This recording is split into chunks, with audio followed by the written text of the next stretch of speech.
welcome to Writer Showcase number 150. I am your host, Lord Captain Commander Dunn. It's going to be interesting to be doing these going forward since StreamYard recently upped their pricing, which means that I might not use clips for stuff because I am not paying $44 a month for something I make no profit on. Anyway, allow me to bring in my guests, starting with Mr. Carl Saylor. Frataco!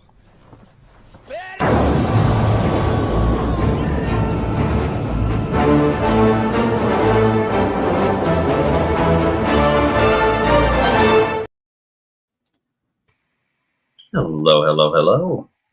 Hey. And let's bring in Mr. Wasia.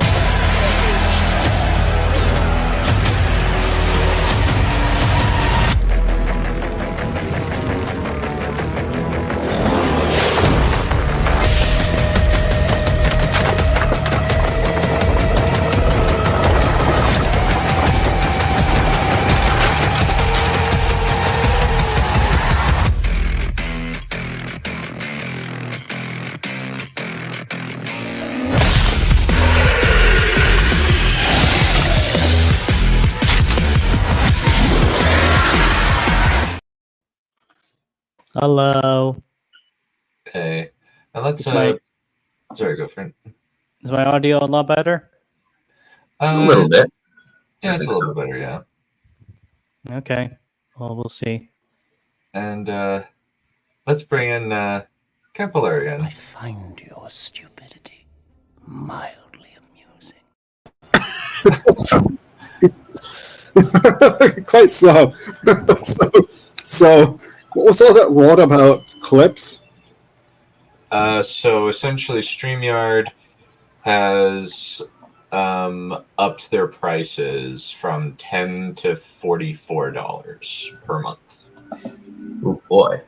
Because of that, I am gonna be changing my plan and downloading all of my stuff, all of my previous stuff, and at least until they drop the price again, because 44 is a little bit absurd. Yeah, kind of. That's like $450 a month or more. A year, you mean? A year, yeah. Yes, a year. Yeah, and kind of because of that, I'm like, yeah, that's a little bit ridiculous. But yeah, so basically what would happen is, logo overlays and backgrounds, I can multi-stream, but maybe so it looks like, alrighty,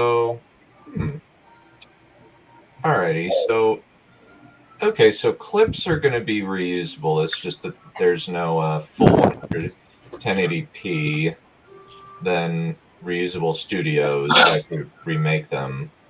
The live streams will basically just go to YouTube. Okay. So we'll have to figure it out. I just need to spend the next little bit downloading all of the stuff that I have. Thankfully, now that I'm connecting to the Ethernet, it's going to be a lot easier. I was about to say, Valeria never has to worry about sausages anymore. Happy day. In fact, I'm the one who's behind the YouTube StreamYard's raising their prices. Did that on purpose so that we wouldn't have to hear the sausage song anymore, and it worked. Actually, well, here's the funny thing. I don't think that it will. Actually, because that's not what it mentioned. It just mentions getting rid of any overlays. The clips will remain. At least I think so. Oh, then I'm going to have my henchmen killed. So essentially, it's I think there's some a very amusing quote. Let me see. Where did I put that? Do do do do do. Do do do do do. Yeah, it was something along the lines of the only reason why that person is still alive is because the hitman I hired sucks.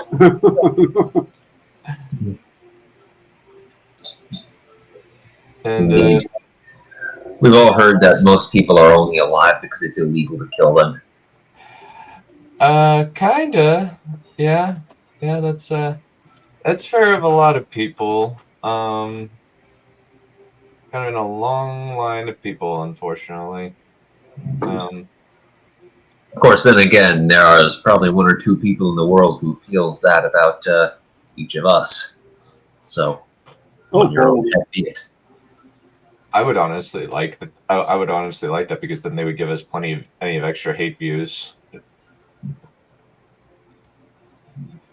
It would be hilarious. Anyhow. All right. So, shall we do Carl, then Wasia, then Balerion, or shall we do Wasia, Balerion, Carl? I know we want to do it. Balerion, you said you might have time constraints at some point. Is that going to be an issue? Should we get you out of the way first? Well, we could accept that I'm having lunch. He's Except eating. I'm eating, so you don't know if you'd want to do that. Probably the flesh of one of his consorts. Hold on one Well, second. I'm gonna grab some water. Not my consorts. I mean, that'd be rude to do to eat my consorts. Well, Well, you know, there's no ethical consumption under cannibalism. I don't know about that. But what was I saying? Hopefully I'll be done in half an hour. Okay. All right. I guess, sure, I can start. All right. If that's cool with everyone. Cool. Yeah. Oh, good. People are in chat. Let's see who's existing. All right. Okay. So, if we're all ready, I can start things off. So, if we remember from last week, this will be part 2 of the chapter I started last week. And last week, Shenna was getting ready for the celebration of Hendrika's promotion out at Master Angara's lake estate. And she got a bit of an eyeful of Sebastian and thinks, maybe he might be interesting to pursue for a while. But the party takes precedence as we continue with chapter 37, Hendrika's promotion.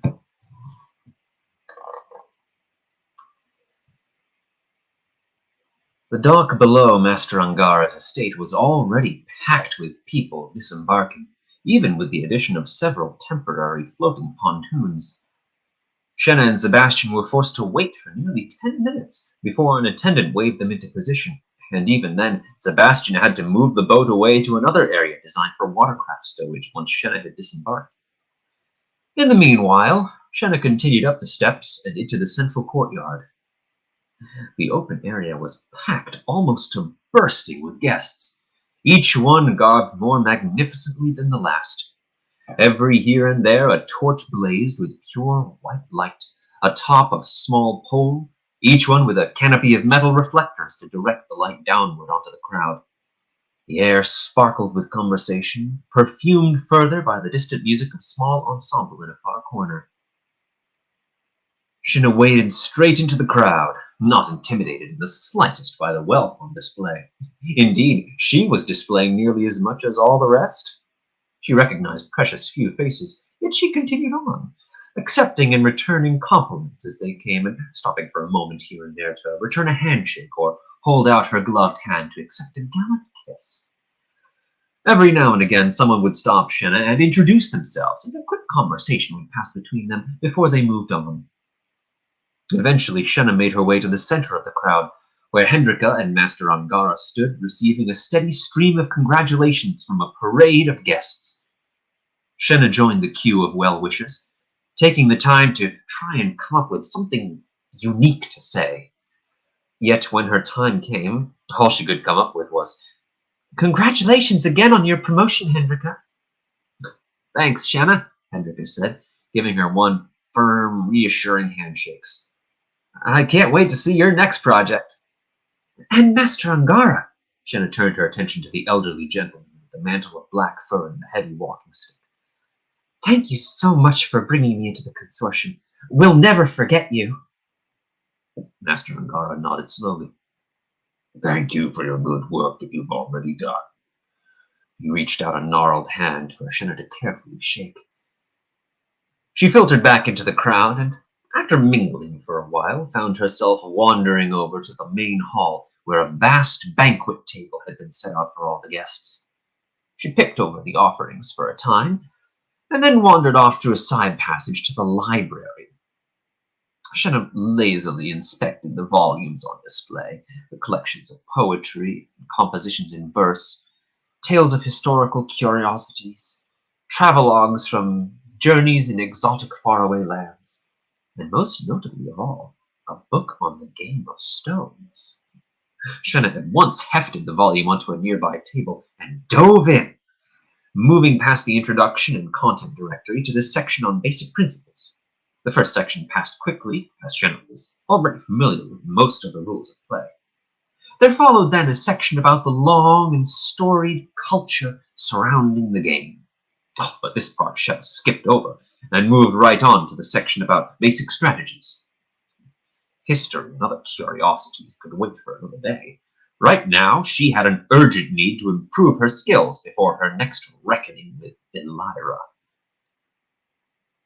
A soft tap on one of the bookcases drew Shenna's attention. She looked up to see Sebastian standing before the table. "I thought I might find you here," he said with his usual gentle smile. "I just found this really interesting book," Shenna said. "You missed the speeches." "Speeches?" Shenna blinked.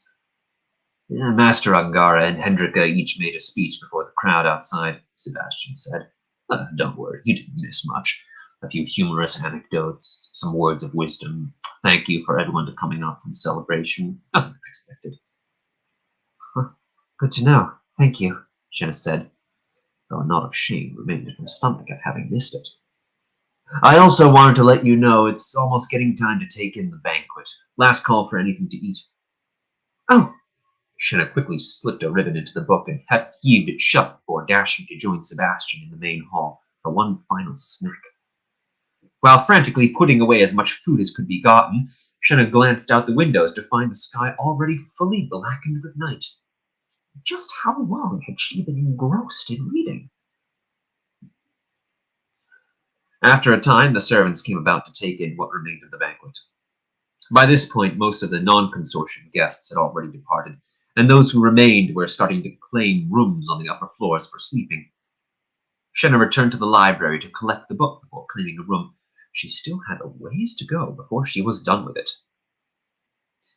Shenna found a bed waiting for her in a small chamber on the 3rd floor, and at once settled in for a long night of reading. Thankfully, Shenna had thought ahead and brought along the glass moon crown from Hendrika's shop so that she wouldn't inconvenience anyone else by reading late into the night. The book moved on from basic, general strategies to the different phases of the game. The pages were decorated with diagrams, tables, and the stern-faced images of grand masters through the ages, all of which Shenna scrutinized with careful attention.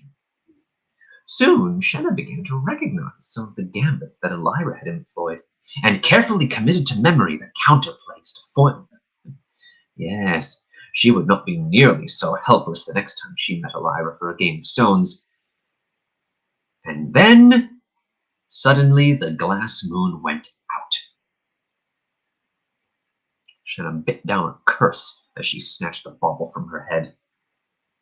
It was no difficult thing to recharge a glass moon. A little moonlight and that would do it. It didn't even need a moon-silver basin. But still, it was terribly bothersome. And just when she had reached a fascinating retelling of a famous match between two grandmasters with notes and diagrams to aid in the tale, a quick glance out of the window brought her even more frustration. One of the only structures in all of Accra with south-facing windows, on the night of the full moon no less, and Shenna had picked a room facing north. Well, nothing else to be done but get moving. The sooner her glass moon was recharged, the sooner she could get back to reading. Shenna carefully set the ribbon to mark her place and closed the book before fumbling her way through the darkness to the chamber door.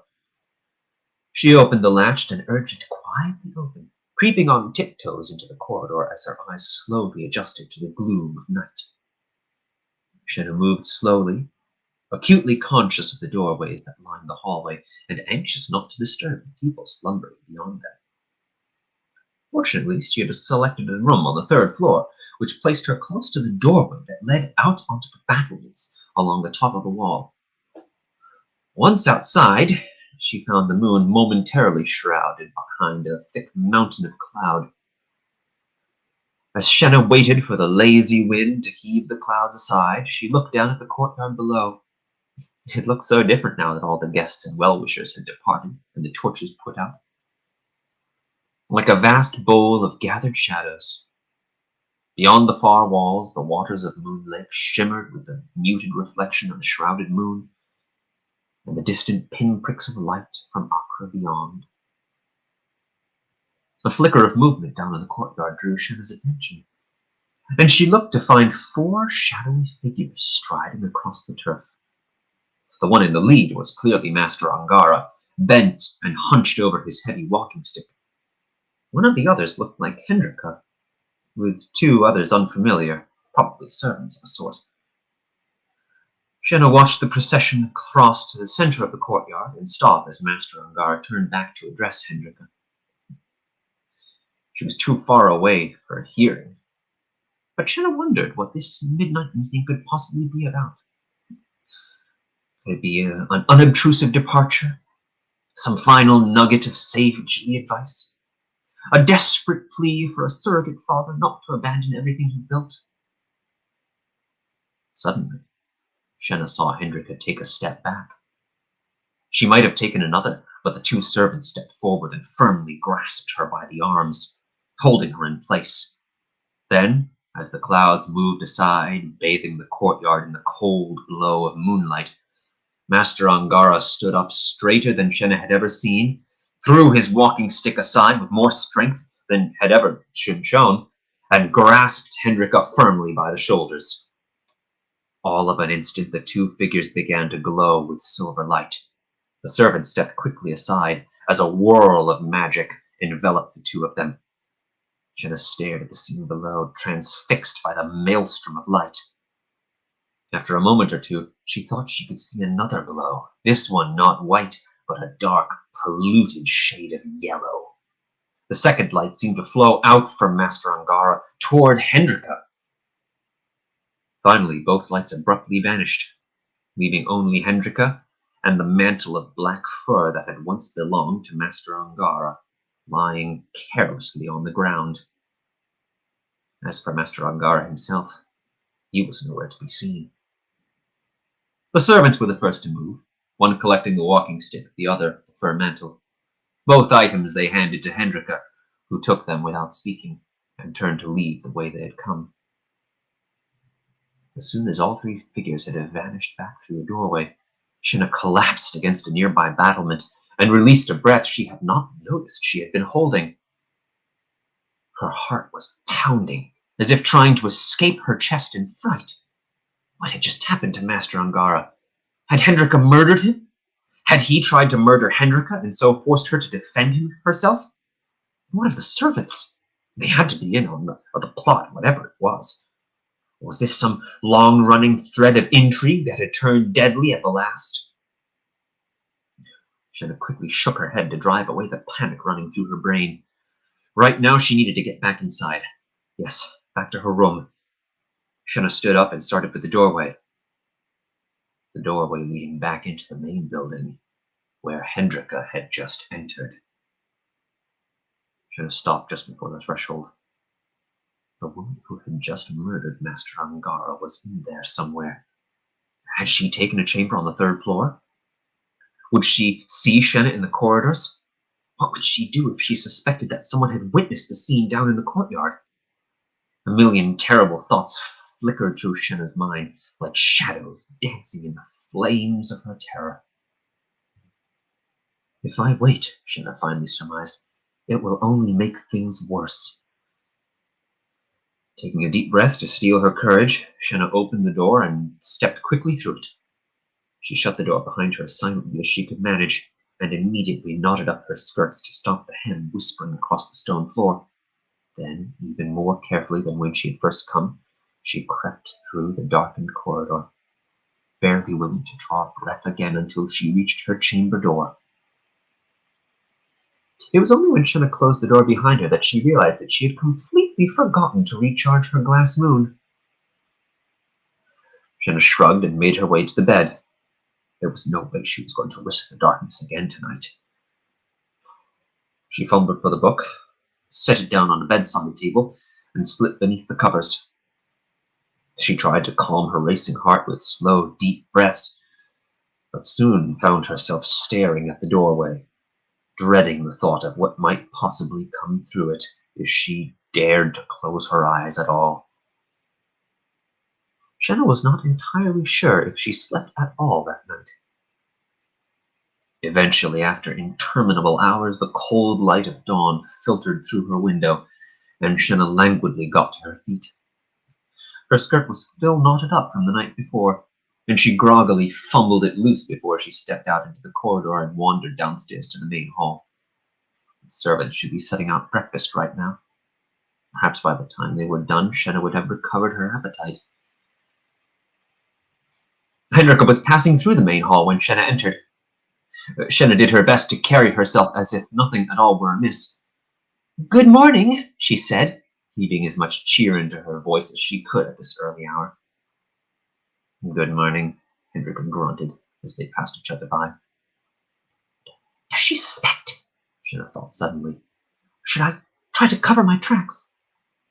"Oh, by the way," Shenna said, making an effort to sound as casual as possible, "is Master Angara still about?" Hendrika stopped right at the entrance to the hallway and slowly turned about to face Shenna. The top part of her face was sunken into shadow, yet her bright yellow eyes pierced the darkness with full brilliance undiminished. In addition, she was now wearing the black fur mantle and carrying the thick, heavy walking stick, and her face was set in the empty, statue-like expression that Shenna had only ever seen on another person. And a chill gripped Shenna as the realization set in. "Or is it Mistress Angara now?" "Just Angara," said the thing that was no longer Hendrika. It fixed Shenna with a searching gaze. "There's not going to be an issue with that, is there?" No, not at all," Shenna stammered. The thing nodded slowly. "Well, don't let it affect your performance," it said at length. And with that, it slowly turned away and vanished into the corridor. Shenna stared at the empty doorway, the panic and horror slowly ebbing away to leave behind a guilty relief when Shenna realized that she couldn't remember what color Hendrika's eyes had been before the change. The sound of a throat clearing behind her made Shenna jump, and she turned to see a silhouette standing in the open doorway leading to the courtyard. Sebastian was waiting there. He cocked his head in the general direction of the docks, and Shenna followed him out of the main hall and into a thick white fog that filled the courtyard. They descended the path to the docks and mounted Sebastian's pleasure barge in silence. The mist lay heavy as a death shroud upon the mirror-smooth surface of the lake. Shenna could see no further than a dozen paces beyond the boat's prow. Still, Sebastian paddled onward, consulting a pocket compass to keep a steady helm. The gentle rhythm of water splashing against his paddle was the only sound that dared disturb the terrible stillness. All the while, Shenna's mind was racing back and forth, trying desperately to process what she had just witnessed. A flurry of questions whirled about in her head. Was Hendrika completely gone? Had Angara done something like this before? Had that old man even been his original body? Was this what always happened when someone was promoted?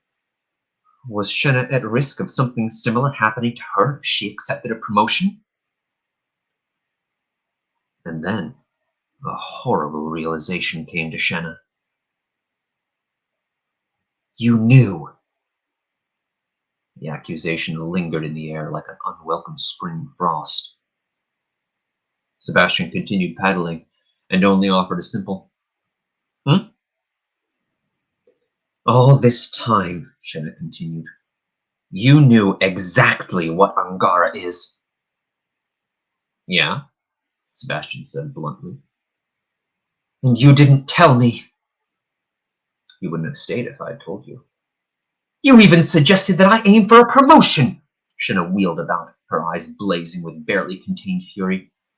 You've been planning to feed me to that thing. Sebastian's expression was the same polite, inoffensive smile that he always wore.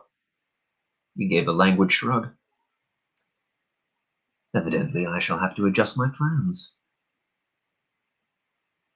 Shenna stared at him, dumbfounded and revolted that a fellow human being could possibly be so monstrous and wicked, yet so casual and blunt about it at the same time.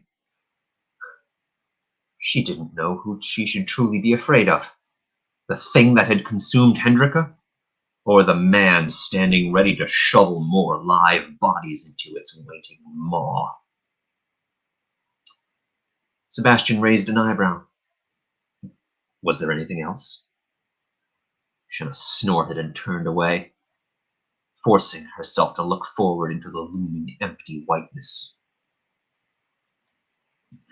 Finally, after what seemed like an eternity, the shapes of the Clearwater apartments loomed out of the fog.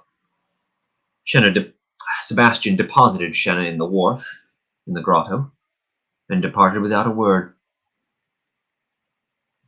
Shenna returned to an apartment that she only faintly remembered. She went at once to her dressing chamber and removed her luxurious outfit, stowing the garments in her expertly carven wardrobes. Then she passed through the chamber with the empty bookcases that she intended for a personal library, through the fabulously comfortable sitting room with the soft carpets, fine tapestries, and the stones table, through the dining chamber with the ornate table and matching chairs, and finally to her study. There she sat down at a marvelously carven desk and pulled out her coin box for a quick count. 2 Raj, 6 Loth, 53 Shem, and 24 Chak. For a long time she sat there, staring at the dazzling fortune, trying to force herself to make what she already knew was the right choice. She had to leave the consortium. It was the rational thing to do, the safe thing to do. Then again, this was a lot of money, and spending but a small portion of it had made this apartment so much more comfortable and pleasant. And if that flow of money ever stopped...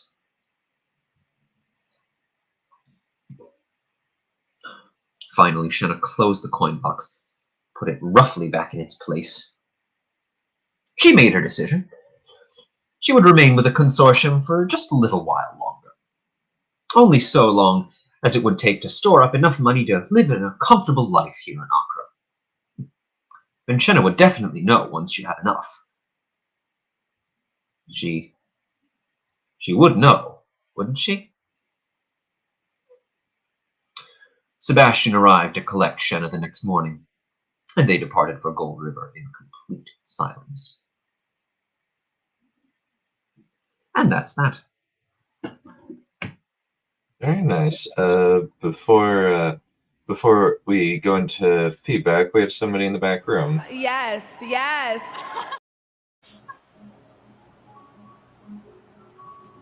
Oh, sorry, I was muted. Yep, pretty much. Can you hear me fine? Oh yeah, yep, Yeah. loud and clear. Nice. Is it going through this good old Elgato microphone here, not through my headset? Shouldn't be going through the headset. Oh yeah, nice and crisp. Nice, nice. Alrighty, so Damn, so... Oh, sorry, go ahead. No, you go.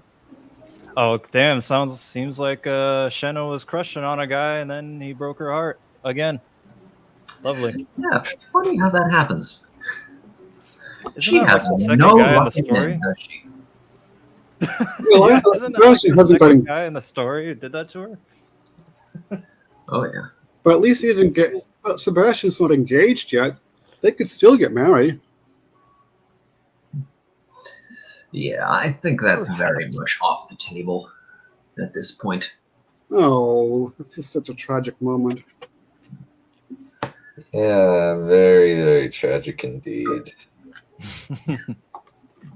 I mean, why let a little bit of necromancy get in the way of not only production of wealth but romance as well?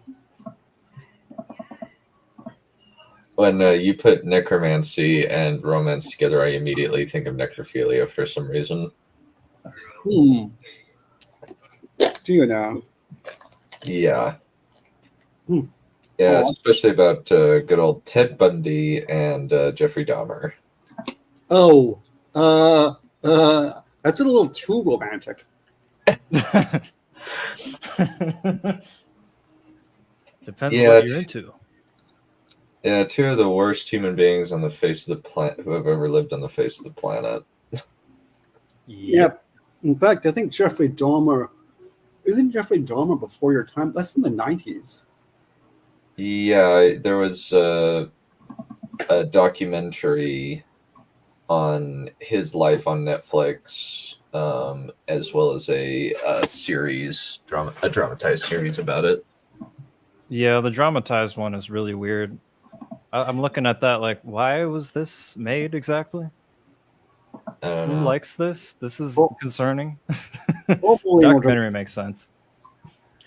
I don't know if like it was a good series. I really liked watching it, but it was very disturbing. And when I compared what happened in the documentary with what happened in real life, it was like it was actually pretty one-to-one of accurate for what happened in the actual events. And it's just wow. All right, and I think his internet died or something. No, we just see this. Oh my God, I didn't know. What was that? There's also something from The bot. Your favorite chap who says weird things. Rachel Ziegler, or whoever that is secretly Axula. Yeah, it's Axilla's. My bad. Yeah, she is That's Rachel Ziegler. She is a little bit of an airhead actress who's mediocre. All right. She's I wanted a profile picture to match the intro that I had with the yes. And it's meant to help. It's meant to help the movie. It's meant to help the movie crap. He says. Mm-hmm. Yeah. Yeah, she's kind of an idiot, but you know, some of the Hollywood types are, so it happens. Yeah. Also, welcome, Raptor. Welcome. And then she changed her tune really quick when Disney put the screws on her. Oh yeah. That is the only reason why I can see someone like her changing her tune like that. It's really, really funny. Remaking Snow White of all of the possible movies you could have remade was doomed from inception. Seriously, just wait for the original to go into the public domain. No. You could do you could improve on Snow White. I don't rate Snow White, the original, very highly. I don't like it very much. I find it mostly boring. How can you The not And like? it's very much a material or the product of the Disney media version? landscape of its time. But how can you not like whistle while you work? Do-do-do-do-do-do. And the cute. How can you not like the cute turtle? The cute turtle can go back. Blah blah blah blah blah. Let me test something here. I'm curious what the presentation looks like.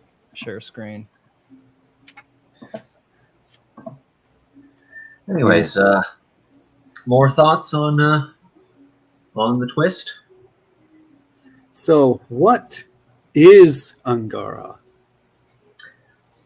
Angara is capitalism. Oh A wow! shambling Lovecraftian monstrosity of capitalism. Cool. In fact, I think at this point I've stopped referring to Angara with any gendered pronouns. Angara's pronouns are it. So Angara is Interesting. non-binary. Angara does not care about anything else except money. So what was Angara originally? Like, Honestly, I don't even know. I haven't really. It's not important to the story where Angara came from. Only that Angara exists now in this present state. okay. Well, guys, I am stuck in a weird menu. Probably gonna need to let me in again. My apologies. Yeah, I think I'm going to be going next. Oh, okay. But We should have to head out. well, I'm gonna be going on my walk in a bit. Okay. But I will. Let's see. But we can finish off with our stuff about Angara first. So that thing killed the guy. Did it also kill Hendrika? Hendrika? Basically, yeah. It's So, an I entity wasn't that has been fully- passing through people's bodies. Hey, James, Okay. welcome. Hey, Carl, there was a few moments that I missed because I was multitasking like crazy, trying to get my laptop and everything loaded up.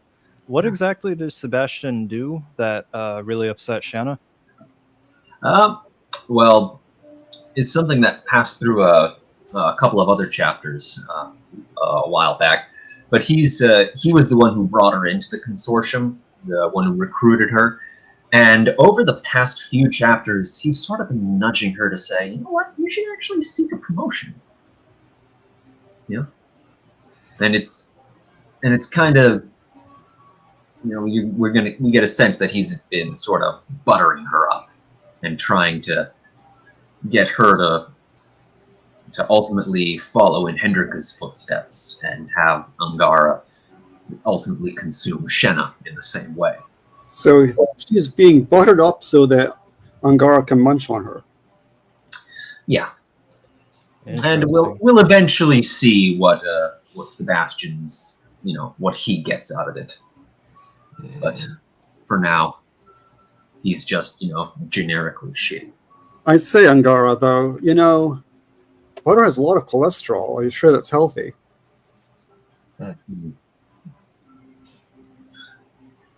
Maybe you should just have her, get her nicely cooked, but you don't necessarily put butter on her. Maybe you could use. Can't believe it's not butter. Does that even still exist? I think so. Yeah. Yeah, I usually use canola oil. Yeah. Yeah. I don't know about that particular brand, but there's plenty of non-dairy butter substitutes at the store. Yeah, but there used to be one that was actually called I Can't Believe It's Not Butter. That was its actual brand name. Yeah, that still exists.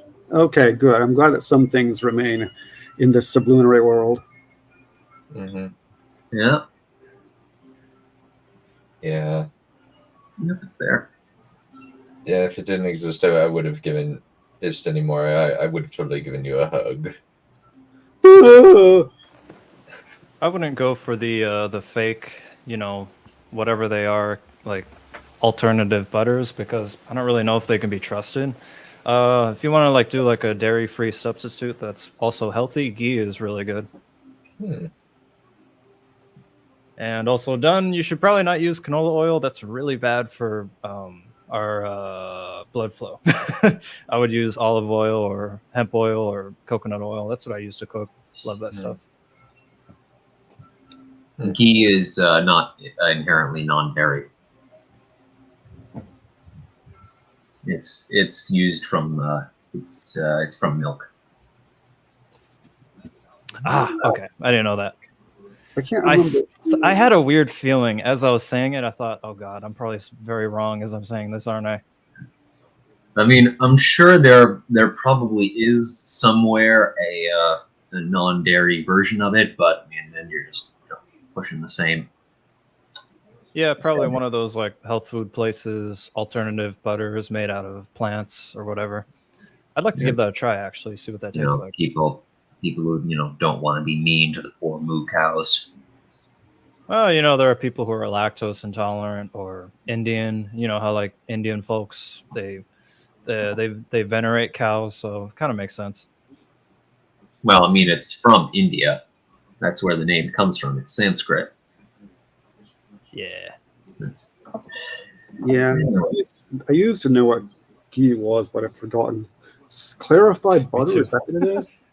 Yeah, Let me look it up really quick. Ghee. Ghee. Yeah. Oh, hey, Raptor. Raptor says Angara is Mr. Beast. Yeah. Honestly, I don't know what's been going on with Mr. Beast, but I don't care because he's rich, and whatever happens to him, it doesn't really matter because he's fine. He'll be fine either way. Yeah. The I just keep butter. seeing thumbnails popping up, and I'm going, I don't care, I don't care, I don't care, I don't care. They keep showing up. Like, Mr. Beast I've is learned horrible, about Mr. him Beast is this. against my will because of Philip DeFranco. Yeah, But- YouTubers are covering it like crazy. They're just trying to capitalize off of the drama, and I'm not really interested in that. Of what? I'm sorry? there's Mr. Beast drama. There's a YouTuber who is in the circle of quite a significant bit of controversy involving gambling, and which includes gambling, minors gambling. And, It's that's what. Okay, wow, that's not good. yeah, among other things, including Yeah. also just generally being horrible to work with. Careful, Mr. Beast. You're going to be taken off to the island for Squid Game. Keep it up. This video has been shut down by Mr. Beast. Yeah. Honestly, that would be the best thing for any of us, to get some controversy marketing. Yeah. Depends on the type of controversy. Well, there's no such thing as bad publicity. Yeah, that's why we should Birthday probably, Disney would disagree. we should probably reveal about the murder then. which one? Mine? I got nothing. Anyhow, any last things before we move on? Nope. I'm good. Like, it's pretty dang solid. I like the progression of the chapter, and I like how I like the initial bit where it turns where Shenna is trying to figure out the pieces of the game, and then finally discover it. And then at the end, there's that gut punch. I think that's great. Yeah, I Yeah. agree. I was not expecting that. I was expecting they're going to have this meeting, and then and then everyone will say Hashanah is wonderful, and then she'll be working for Hendrika for a while, and she'll get more and more involved in like evil capitalist stuff, and then she'll eventually repent. Oh, don't Yeah, I worry. was expecting There's it still to plenty be more evil capitalist stuff to go around. That's good. We've not exhausted that gold mine yet. Good. Yeah, with how the last chapter ended and how this one began, I was expecting it to go in the direction of a romance or maybe like a failed romance or, like a subplot romance, like multiple people that novels love to do. Nope, just blindsided instead at the very end. That was interesting. I don't think I have a love triangle in this book. How dare you? Your book Now I sucks. just feel really bad. I mean, like, I've already had Gareth earlier, who you mentioned earlier, I and then remember that. Sebastian. I think I'm gonna have like one more fling after this, just a flash in the pan thing before I, pull my end game out of my sleeve. But none of them are concurrent. There's not going to be a which boy do I choose? I don't get any of that. and Then well, that's it. I'm scrapping the whole story. I'm needing to go back to the drawing board. yeah, Anyways, your story sucks now because without a love triangle, your story sucks. Oh, that's also bad. Yeah. Well, nobody. Well, the thing with the Acolyte was just nobody watched it. Nobody liked it. Like the people that did watch it. Yeah, the people that do like it are kind of nut jobs. It's just franchise fatigue, It really Same is. thing is happening with the Marvel Cinematic Universe. Like, oh god, they're still making those things. I stopped caring after this shit after Endgame. It's turned into a conveyor belt business, as I like to call them, because you know how there's like private or like quality based businesses where they like, I don't know, let's say they sell like organic gourmet hot dogs, right? And it doesn't matter how long the line gets, they always make sure to give gourmet hot dogs. And then you have businesses like Amazon where it's like literally just conveyor belt of stuff just going out, that kind of capitalist mindset. That's pretty much what Disney has become. They've become a conveyor belt business where they just like pump out stuff back to back to back to back and not really caring what it is, as long as it's just content. And now people are feeling the fatigue of that. Okay. Yeah. Speaking of content. Shall we get someone next? I think we could. Yeah, so Valerian, you said you need to leave for your walk in a bit. Do you want to just read something quick and then head, or do you want to just bow out for it? It's really up to you. Nah, I can read something. Reasonably, not necessarily horribly quick. We'll see how long this one takes. I'm not even sure because it's been a while since I actually read this chapter. I think we're in chapter 16 now. And we'd left off with Mpu'u being chosen, to no one's particular surprise, as the emperor. So see you, James. Oh man, the emperor is being replaced. Damn, funniest villain of all of our villains. Yeah, sorry. Luckily there are other villains. He's got a horrible case of what's it called, Peter Pan syndrome, like a really bad case of it. And it is hilarious because, like those chapters where he's whining like a baby and just saying these horrible things like, just rape and torture them already. That was funny. That's how you write a good villain right there. That was really funny. Thank you. Unfortunately, he's despicable. Unfortunately, he's dead now, but there are other contemptible people who exist too. So damn, I must have missed that one. How did he die? I think it's hinted that he was poisoned, although it could be his lifestyle too. Oh, so it hasn't been revealed yet, like officially? Well, it's hinted, kind of like off screen. It's strongly hinted that he was poisoned by one of his Saranjis, because he killed her father. Interesting. So it's strongly hinted that that's what happened, but he probably wouldn't have lived very long anyway because his lifestyle is not of the healthiest. Yeah. So, all right, well, let's hear.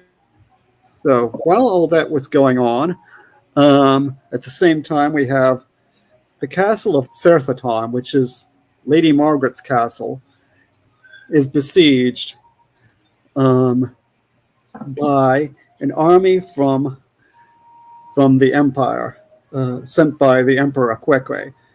The army is headed by Jaraimi, who is a sadist. So we have another despicable villain. He's actually, in some ways, worse than Akwekwe the Emperor, because he's more sadistic. And there's also Burunu, who is the governor of the province. of Ihalamu, which is the province that the castle is located in. And he wants to marry Lady Margaret so he can get her. He might be in love with her. He's definitely in love with her lands. So there we are. So Baruno's heart sank as he approached the camp. He was not looking forward to having to spend any amount of time with Daraimi again, and furthermore, had lost a third of his detachment to snipers. Although otherwise, his mission was as successful as could reasonably be expected.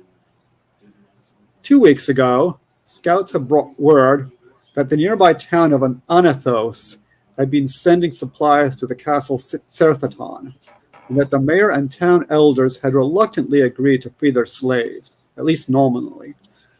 Alarmed, Bruno volunteered to take a small garrison thither to ensure the town's loyalty. It'll stretch our forces, he had reasoned, but it must be done. Daraimi had sulkily and uncharacteristically agreed, consoling himself that he could buy some saranjis there instead.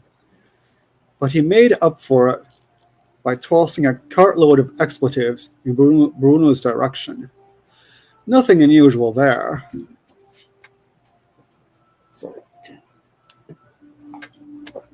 Bruno had had a difficult time getting to and from Anathos without losing men, and on the whole had been lucky only to lose 1/3. The town itself, on the other hand, had been relatively easy to handle, and a sight easier than either Margaret or Daraimi. The great men of Anathos were now a good deal less enthusiastic about Margaret, and the mayor and council were perfectly willing to swear allegiance to Bruno and the emperor. This accomplished, Bruno left a small garrison in Anathos and returned to camp to check up on his sadistic colleague. The elders of Anathos doubtless were glad to see the back of both Bruno and of both Barama, that is, Barama is Margaret's friend, and most of the Sandaranians. The only hitch being that the commons weren't having it, so that the town was now in a constant state of turmoil. It was so typical that these outside lords would create a mess and then leave the town elders to clean up after it. Bruno made his report to an unusually affable Daraimi.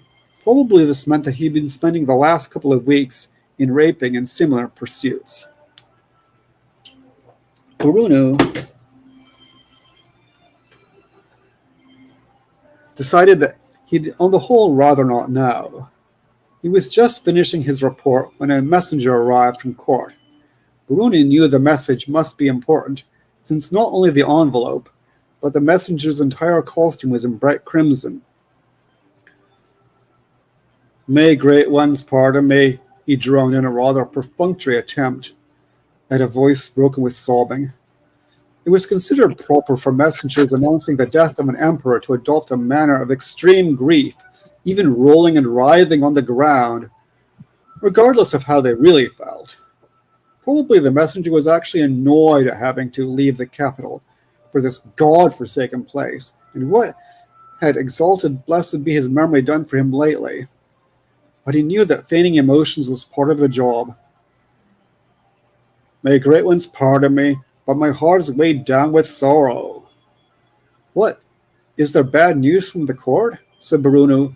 He and Daraimi both had a pretty good idea of what was afoot, but knew that certain forms had to be observed. "Worse than bad," said the messenger, rolling on the ground in a carefully assumed simulacrum of inconsolable grief. Then, deciding he may as well go all the way, he added, "There has never been news nigh as grievous from the beginning of the empire." "Tell us," said Daraimi. "Exalted has left us from the light of heaven." Daraimi and Bruno immediately fell to the ground and joined the messenger.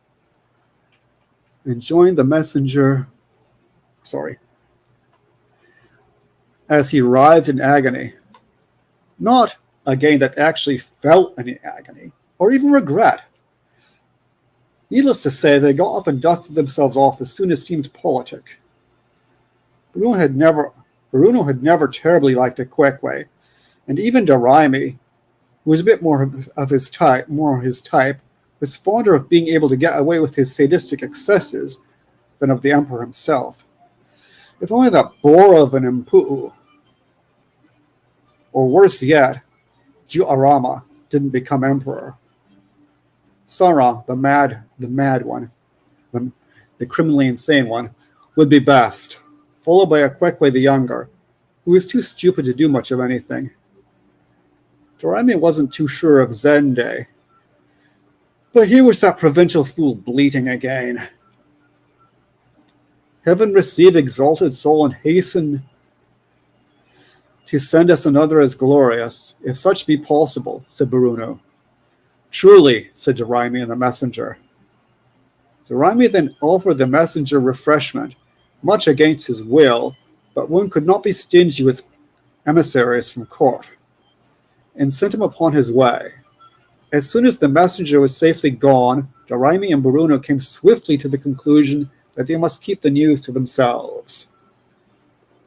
I hope even you can see that this mustn't leave my tent, said Doraime. I was about to say the same, said Bruno. He was, as usual, annoyed. Do you think we are fools on Oro? The populace must not know that anything has changed until we have received instructions from the new emperor. Until I have received instructions, corrected Doraime. Good. Dismissed. My gratitude knows no bounds, said Bruno as he practically ran out of the tent. In a dignified way, of course. Dismissed was all he wished to hear from Doraime. Back in his tent he pondered. Would the new emperor call off the war? Better yet, would he get rid of Doraime? Oh, that it might be so. Going back to the status quo before Bruno had arrested Pilamar and Gadawada was the best to be hoped for at this stage. But Bruno knew there was scant hope of that. Even if the war ended, the repercussions would last for years, perhaps centuries. Let's see. Let's see. How long have I been talking? About 15 minutes. It's currently 4 o'clock. And so I think it's about 15 minutes. Okay. Yeah, let's see. Let me see how long this bit goes for. 1, 2, 3. How close are you to finishing it off? I'm finishing the scene. I'm done with that scene, but this chapter is almost over. Like there's a little bit left of the chapter, a few more paragraphs of the chapter. Okay. I would say finish it, but that's up to you. Welcome back, Wissia. Yes, welcome back. Okay. Thanks. Don't mention it. Despite the secrecy around Exalted Demise, Lady Margaret's scouts soon got a notion that something was up and went around Anathos asking discreet questions. They had to be very discreet to avoid getting nabbed by the occupying garrison. How the news spread isn't clear, but perhaps the messenger had broken the news to the mayor, who was less discreet on the subject than Bruno and Doraime. At all events, the scouts didn't take long to discover that Akwekwe IV had left us for the light of heaven, and was likely to be replaced by Mpu'u. They promptly reported this to Margaret, who called a meeting forthwith and requested that Barama, Muku, and her husband Edrion be present. This last begged off, claiming to be, quote, busy, end quote. Just what he was busy with wasn't entirely clear.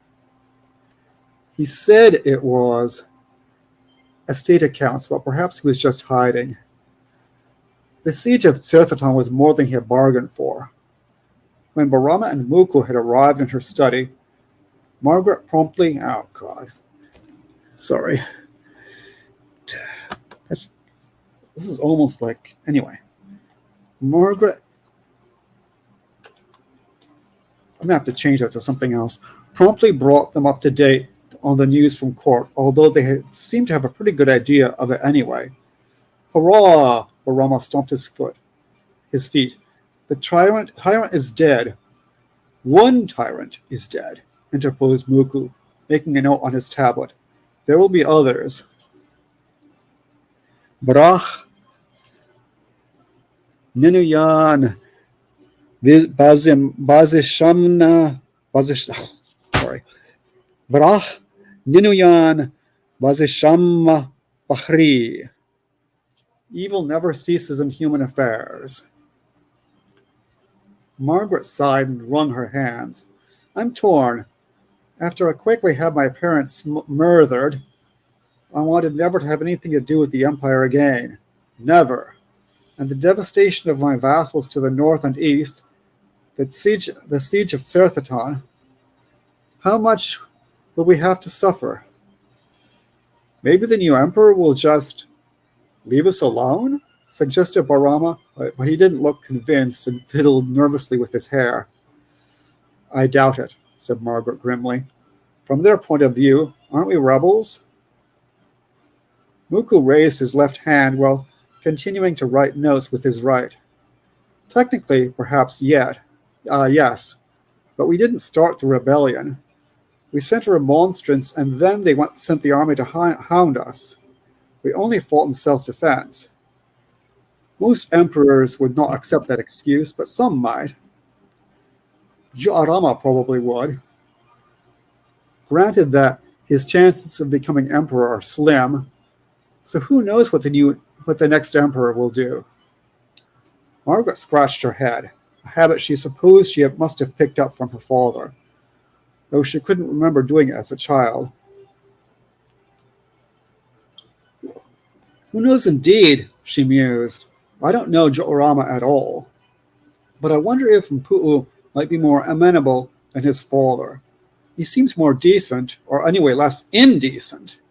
At least he wasn't slobbering all over me, and so far as I know, it had nothing to do with our father's murder. I'm not sure, said Muku. He's less vicious than Ekwekwe, but also more cunning and possibly more deceitful. And you may be sure that he knew about the execution well before it happened. He was always high in Blessed Exalted's counsels. We must always be on our guard when dealing with Exalted Balks. I don't trust any of them, said Barama. If resisting were a reasonable option, I'd go on resisting. I don't think we can resist much longer, Margaret sighed again. But anyway, it couldn't hurt to send a messenger asking him to reconsider the petition and call off the assault. I bet Ekwekwe didn't even read it. It's worth a shot, I guess, said Barama somewhat grudgingly. As you say, we can't resist an attack forever. Did Ekwekwe read it all, by the way?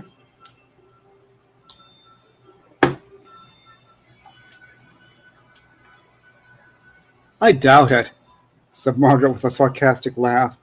He didn't seem the bookish type. There's certainly no harm in trying, agreed Muku. It's true that we can't hold out forever against a determined assault. What we've experienced up to now is nothing, a children's game, compared to what Sandaran is capable of. We'll have to make it clear that we were fighting in self-defense and had no desire to rebel. I did want to rebel, put in Barama, but then I had only the vaguest notion of what war was like. He added somberly, it's much more fun in poems than in real life. I agree with everything, said Margaret. If what the estates have experienced isn't Sandaran's worst, I don't want to know what is. It's true that Certheton itself has resisted successfully, so far. But the estates to the north and east have been ravaged, and even Certheton has endured heavy losses. I hate having to humble ourselves, but don't see much of an alternative. I'll have the Chancellor send a suitably fawning letter to Exalted Balks, whoever he is. Zandre is good at fawning. And he was. In a couple of weeks, the letter reached the Red Minister's desk, and the Garaji passed it along to Exalted, along with a military report from the Orange Minister. By this time, there was an Exalted, and he was ready, more or less, to deal with the mess that his predecessor had left behind. And that's that chapter. That's chapter 16 for you. Neat. Nice. Good to see Lady Margaret back. Yeah, she still exists. So it seems like a new emperor is still being chosen, and people Well- are not sure who it's going to be, right? The emperor did get chosen, but the news hasn't yet reached the provinces. Does this take place in like a fantasy world, so like medieval times or current day, Roman It's- Empire type era, or Yeah, we're in the early 15th century at the moment. gotcha. Our time, and it's in another. I don't know. I tried showing a map last time, and it didn't work for some reason. I could try again and see what happens. Well, actually, I'd have to open it first. So. Yeah, I just tried like testing the presentation feature in StreamYard, and it glitched me out. So not gonna mess with that. Let me see. Let me see what. I'll have a go and see what happens, but it probably won't work. Let me see. I opened it. Let's see. Let's see if I can get this thing to work. Meantime, I did really like that one particular line. If resistance were practical, we would still keep resisting. Yeah. That was good. I liked it. Yeah. Oh. But wait. I managed to select it, but I need the button. I need a button to hit to. That's the thing. The button's not turning up. Yeah, that happened with me too. The button's not turning up that you're It's meant. really weird. Yeah, I'm able to select. I'm able to select the window, but I don't see a button. I wonder if I hit enter, what would happen? Did it work? Nope. Oh God! Yeah, all that happened is I made it big on my screen. Oh, it says StreamYard is sharing. It says StreamYard is sharing it. Oh, it is. Oh, it is. It's there. Blight thing. It actually is there. Blight thing. All right, you need to make a talk while we're waiting for him to come back. All right, Wissia, do you have to go anytime soon? I was thinking I can go last before done. Nah, I want to hear your story first. Okie dokie. If I can't stick around until the end, oh well. Yeah, I'm probably going to leave soon. I wanted to show my map first. Well, I'm Also- not in any hurry. Sorry for leaving in the middle of yours, Carl. It's all right. As We mean always, stuff. your presentation and prose are exceptional. Thank you. Yeah. I'll try to read mine quickly. I counted while Balerion was reading, and my first chapter is 15 pages.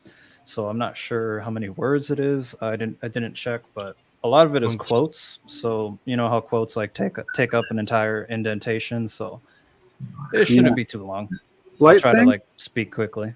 Yeah. I'm sorry. Blight thing? Can you please show my map briefly? There you go. Yeah. I just had to hit enter. That's all I had to do. Maybe that's what you need to do too. Try hitting enter when you share next time and see if that works. Because I was looking for a button. There was no button, but then I hit enter and it works. So this is what it looks like. You see the big island on the left? That's the island of Oro where they are. Towards the middle of it is where Serthaton is. A little south of that lake. And the capital is on the island that's right near the isthmus over here. Oh, you can't see me pointing, but anyway, it's the island right near the isthmus to the right. And the Raimi comes from the western part of the isthmus. Is that your mouse on the screen right there? Yep. Yeah. There. Yep. That was my mouse. Sorry. Oh, I can point with this. That's Oro. Let's go on there. What just happened? Whoa, trippy. What the bleep? That's the island of Oro. This island here. That is where Serathon is, roughly, which is being besieged. This is where the court is, on that island next to the isthmus. Around here is where Daraimi comes from, and he's the sadistic chap. And I think that's all you need to know. And this whole area here with the black edge is the Empire, and this is on a continent located roughly between the Americas and Asia. Okay. Wait, what? Wait, what do you mean? That's there's an ocean between those two continents. What are you talking about? Well, actually, there are two oceans. There are two oceans, and there's this continent in the middle. Yeah.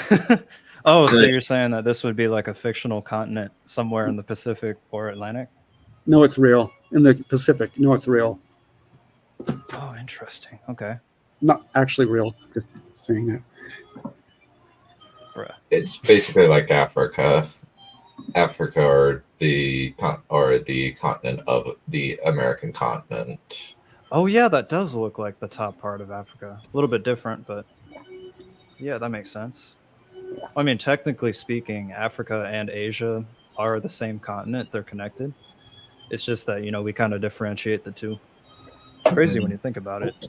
The only ones that are really split off would be Australia, Antarctica, and the Americas. Yeah. Which are also both connected. Yeah. And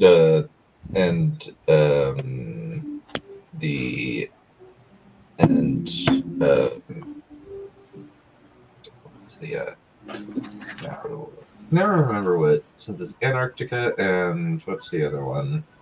Well, Greenland and Iceland. Well, Africa is just barely connected to the rest of the Eurasian supercontinent, if you will. Yeah, barely, but still But it's, connected. so much so that on occasion it is in fact Antarctica and the possible Arctic. for them to be separated by flooding. Yeah. Yeah, and then there's the Arctic in the far north. Usually my mindset of it is if there's an ocean in between, that's usually what separates continents for me. Like good old Australia over there hanging out in the corner. We used to a lot of rot about Europe being a continent, but obviously it's not. Yeah. Let's go with the classic 7 continents. It's Pangea, easier. my homeworld. Yes, Raptor. Exactly. Yep. Aw. Did Pangea even exist in the time of the dinosaurs? Because I could have sworn it was well and truly separated. It was in the process of breaking up during the Triassic. I mean, technically, it's still in the process of breaking up right now. But anyway, yeah, I do actually have a time constraint. I don't know when the timer's going to be up, but I would like very much for Axel to go through his story first. Okie dokie. Can I Yep, test so- out this share feature? It says I'm sharing right now. You are. Oh, cool. Let's see this. Okay, I just wanted to show this. So before my chapter 1, I have a quote here that's in indentations. It's a little hard to describe, so I wanted to show it visually. And right here is the signifier of that. I'm going to have a quote from Johan between every chapter. And then these are the chapter names. So phase 1, phase 2. So just wanted to show that really quick as I read it. Cool. Okie-dokie. And all right, you guys want me to go right now? Sure, go for it. Alrighty. Quick question: what's the difference between thriller and horror? Because I honestly can't really tell what this is, if it's thriller or horror. Thriller would probably be something like your run-of-the-mill Hollywood horror movie, where it's not actually horrifying. It's just there to give you jump scares and such. A horror film would probably be something like, I don't know, take your random pick of analog horror series that makes you afraid of basic mundane things in real life. And that's Well, pretty much I'm horror. not thinking movies, because I do know the difference in those. Get Out is a thriller. The Thing is horror, for example. I'm thinking more like novels, because there's this novel I'm reading that it says it's a thriller on the front, but as I'm reading it, it's a murder mystery. It's not really that thriller-esque. It's just like whodunit kind of thing. The way I I'm think curious. about it is that thriller is like it's like panic. You think of there's a it's much more immediate. More like oh no, there is a thing and it's gonna kill me. I need to get to safety, and it's very adrenaline focused, that sort of thing. Whereas horror is slower. It's more intellectual. More of a this is a thing that should not exist. Okay. Usually- okay. Usually thrillers are crime related, where it's a matter of trying to solve some kind of mystery under a time frame, or it's related to a chase. I think A Walk Among the Tombstones is an example of the thriller book, and same with the Jack Reacher novels. Versus... So I don't know if this is a genre in literature because I haven't seen any myself yet, but this is a science fiction, realistic type of science fiction, similar to I can't think of any books, but like Interstellar, right, where it's more grounded in reality rather than a space opera like Star Wars would be. I would This is a classify more Interstellar as realistic. well, I don't know what else Oh. to use for like realistic. However, I science would fiction. point to The Expanse as a great example of a very grounded and realistic sci-fi series.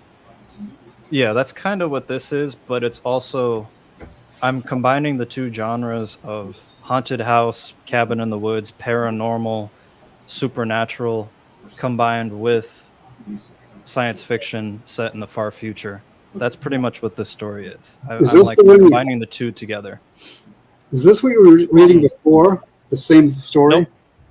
Oh, Nope, okay. that was a spiritual story. This is a sci-fi horror or sci-fi thriller. I don't know. I'm gonna have to find out when I talk to publishing agents in the future, I guess. But it's gonna be gory. It's gonna be trippy.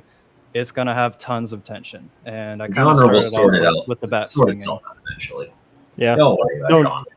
exactly what I was going to Get say. the story written, and then once you're done, you can put it in whatever box you feel is best.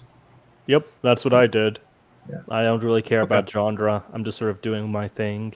I may have no idea what Okay. genre I am either. Okay. Well, I'll begin. I don't want to Yep. waste anyone's time.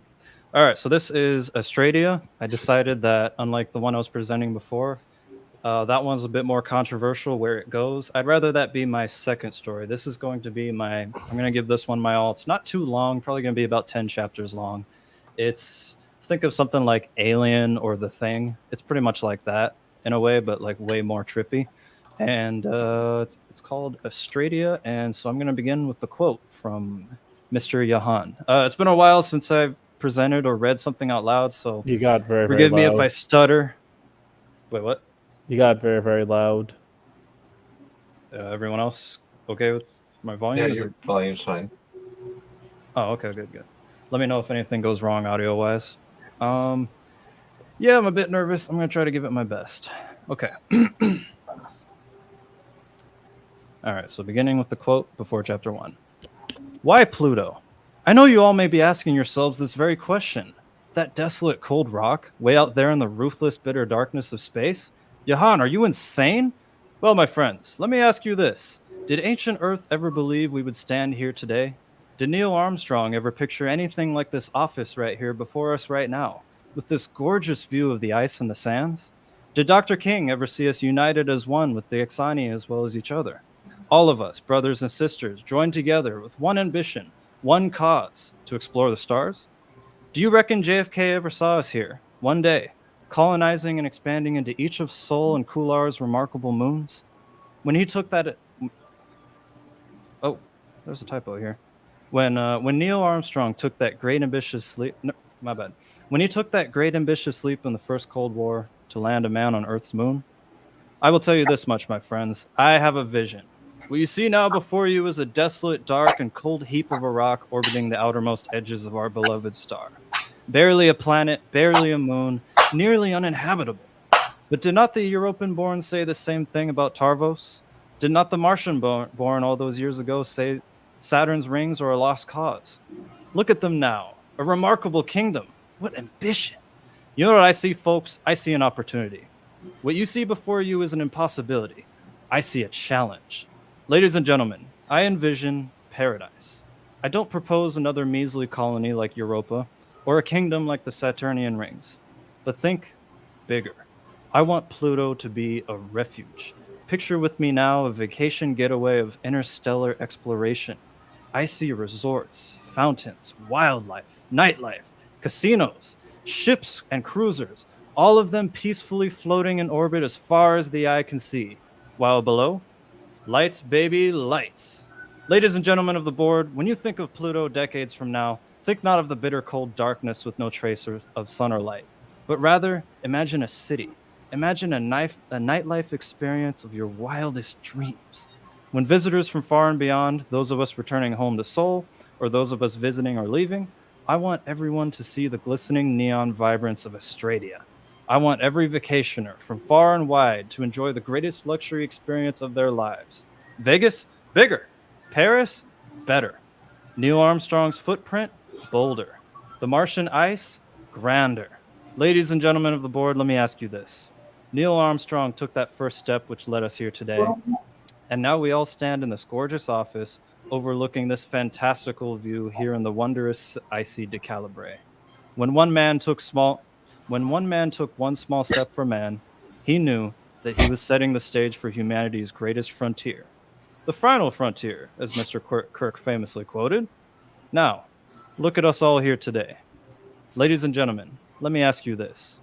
Are you ready to take this one giant leap for mankind to Pluto with me? Johann Ostara, in his speech that famously intrigued the Board of Investors, Mars DeCalibre 5171. And now we begin the chapter. Phase 1, Turbulence. The very fabric of the stars tore apart to shreds before our eyes. The shockwave rattled my skull. The pressure crushed my very bones.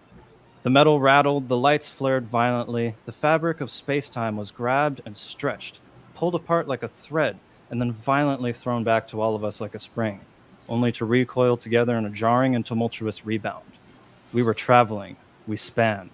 The crew held on. Families across the seats held on tight. Captain Moon counted down on the speakers all around us. 5, 4, 3, 2. Her voice was clear and crisp as if she was standing next to us all. Oftentimes her voice was more clear and concise than in person itself, which was a remarkable feat thanks to the advancements made to microphones and speakers over the millennia.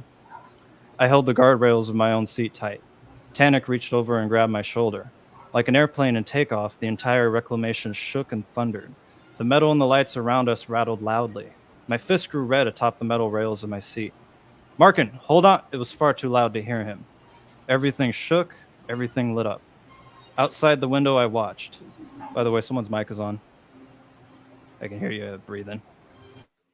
Outside the window, I watched. The worm conduit flashed into the blackness of the infinite dark with a brilliance like the light of a brand new star. The flashing of the lucent purple lights wrapped themselves around the entire behemoth like tendrils on an octopus. Elegant, graceful, beautiful, horrifying. We all stared outside the windows. All of them were left open for this very purpose. For some, this would be their first wormhole. For others, business as usual. For all, it was a spectacle that was always worth seeing. Always. Timeless, iconic, never getting old. All eyes were set on the light show. We stared into the purple psionic waves forced into beings by the brilliant design of man's greatest invention. My eyes widened in awe as the tendrils reached into the distant spaces between the spaces out somewhere beyond. All around the ship, deep within the ear-shattering, fabric-tearing explosion of matter and relativity itself being strangled and pulled, we were thrown into the searing seams of the cosmic needles. As they shot ahead, they pierced the fabric unseen, only to yank it back forcefully, plummeting us through the torn and gaping pit like a slingshot. That was the brilliance of the worm conduit. For a brief moment, we forced our way through the fabric of space, time, relativity, and matter. We had rudely bent it and its rigid laws to make us go from one place to another within the expanses of the stars all at once. Captain Moon's voice shouted out all around for us to hold on tight as the rattling intensified. Crew members all around me gave up hopes in trying to hold on to their drinks. They were long gone. Luggage and belongings were bouncing all over the metal floors and walls like it was a raging earthquake. This jump was going to have turbulence. A lot of turbulence. I grasped the metal of my seat with trembling white knuckles. The crew around us lowered their heads to push through the intensity. We were vibrating so much my teeth started chattering. We felt the tug of momentum as Captain Moon accelerated the reclamation forward in anticipation for the pull. We shot ahead. Holy shit! I exclaimed to Tannic through my rattling teeth. Is this what a wormhole jump? And that's when it happened. Both of our heads bucked back hard with the sheer force. It didn't matter how much Moon accelerated, the universe responded. It was furious. The entire vessel yanked forward violently. The inertia of our bodies within the spectacular vessel were instantly thrown back ruthlessly from their peaceful states. Gravity itself finally retorted. The fabric of space was violated and insulted by our blasphemy.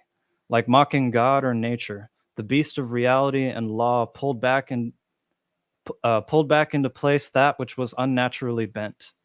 Enraged at the audacity of the worm conduit pulling on its rug, like an animal's leg caught in a trap, it yanked. It yanked hard. That was exactly the idea. The needles of the conduit flashed outside the ships into the endless blackness of space as we plummeted and slingshotted forward. They lit up all the windows around us and like the flash of a nuclear blast. I winced as others around me did the same. The entire vessel flashed with so much purple light, it could have pierced the skin. Some couldn't take their eyes off of the colors. Bright as they may have been, they were entranced. Others turned away shouting, closing their eyes and covering their faces. And then, as the lights flashed brightest, a sonic boom louder than the blast of a raging volcano thundered all around us like a raging thunder blast, deafening the ears. The speed of sound, it finally caught us. I couldn't hear anyone. I couldn't even hear my own thoughts. Children all around us clasped their ears, as did some adults. Their very first time, like the first time being under one of Earth's or Venus's worst thunderstorms. First comes the flash, then the rumbling. And thus outside the windows, the stars themselves shredded apart like melting butter. The booming roared and rattled all the metal and eardrums, and then darkness. Pitch black. Tannic gasped loudly as the lights outside were instantly snuffed out to a sudden and startling pitch blackness. Coming out of nowhere, the darkness cut off all the purple in an instant, like a candle being suffocated by a plate. We went from bright, vibrant purples lighting up everything, straight to pitch black darkness. Crew members screamed in startled fear. It was pure and intense, deeper than the pitch blackness of space itself. It felt like it was alive. Tannic slowly turned his vibrating head towards me, and I tried to do the same. The both of us were desperately holding on to our seats. We could barely see each other. You know, you could have warned me. I tried to scream over the thunderous booming. It was no use. He couldn't hear me, nor could I hear him. Then as the purple tendrils slowly began to reemerge, reaching out desperately ahead of the reclamation outside, instead of my friend's face lighting up before me, I saw a repulsive sight. His eyes began to melt. My own eyes widened. I let out a horrified cry. Like wax, I watched Tannic's eyes slowly steam up, then melt straight into the sockets which had held them. With nothing to hold them in place, and with his melting skull bouncing back and forth from the vibrations, they just simply plopped out of their sockets. Effortlessly, both eyes plummeted straight down like melted marshmallows above a fire. Making a terrifying splat, I then watched as his skin suddenly boiled and steamed.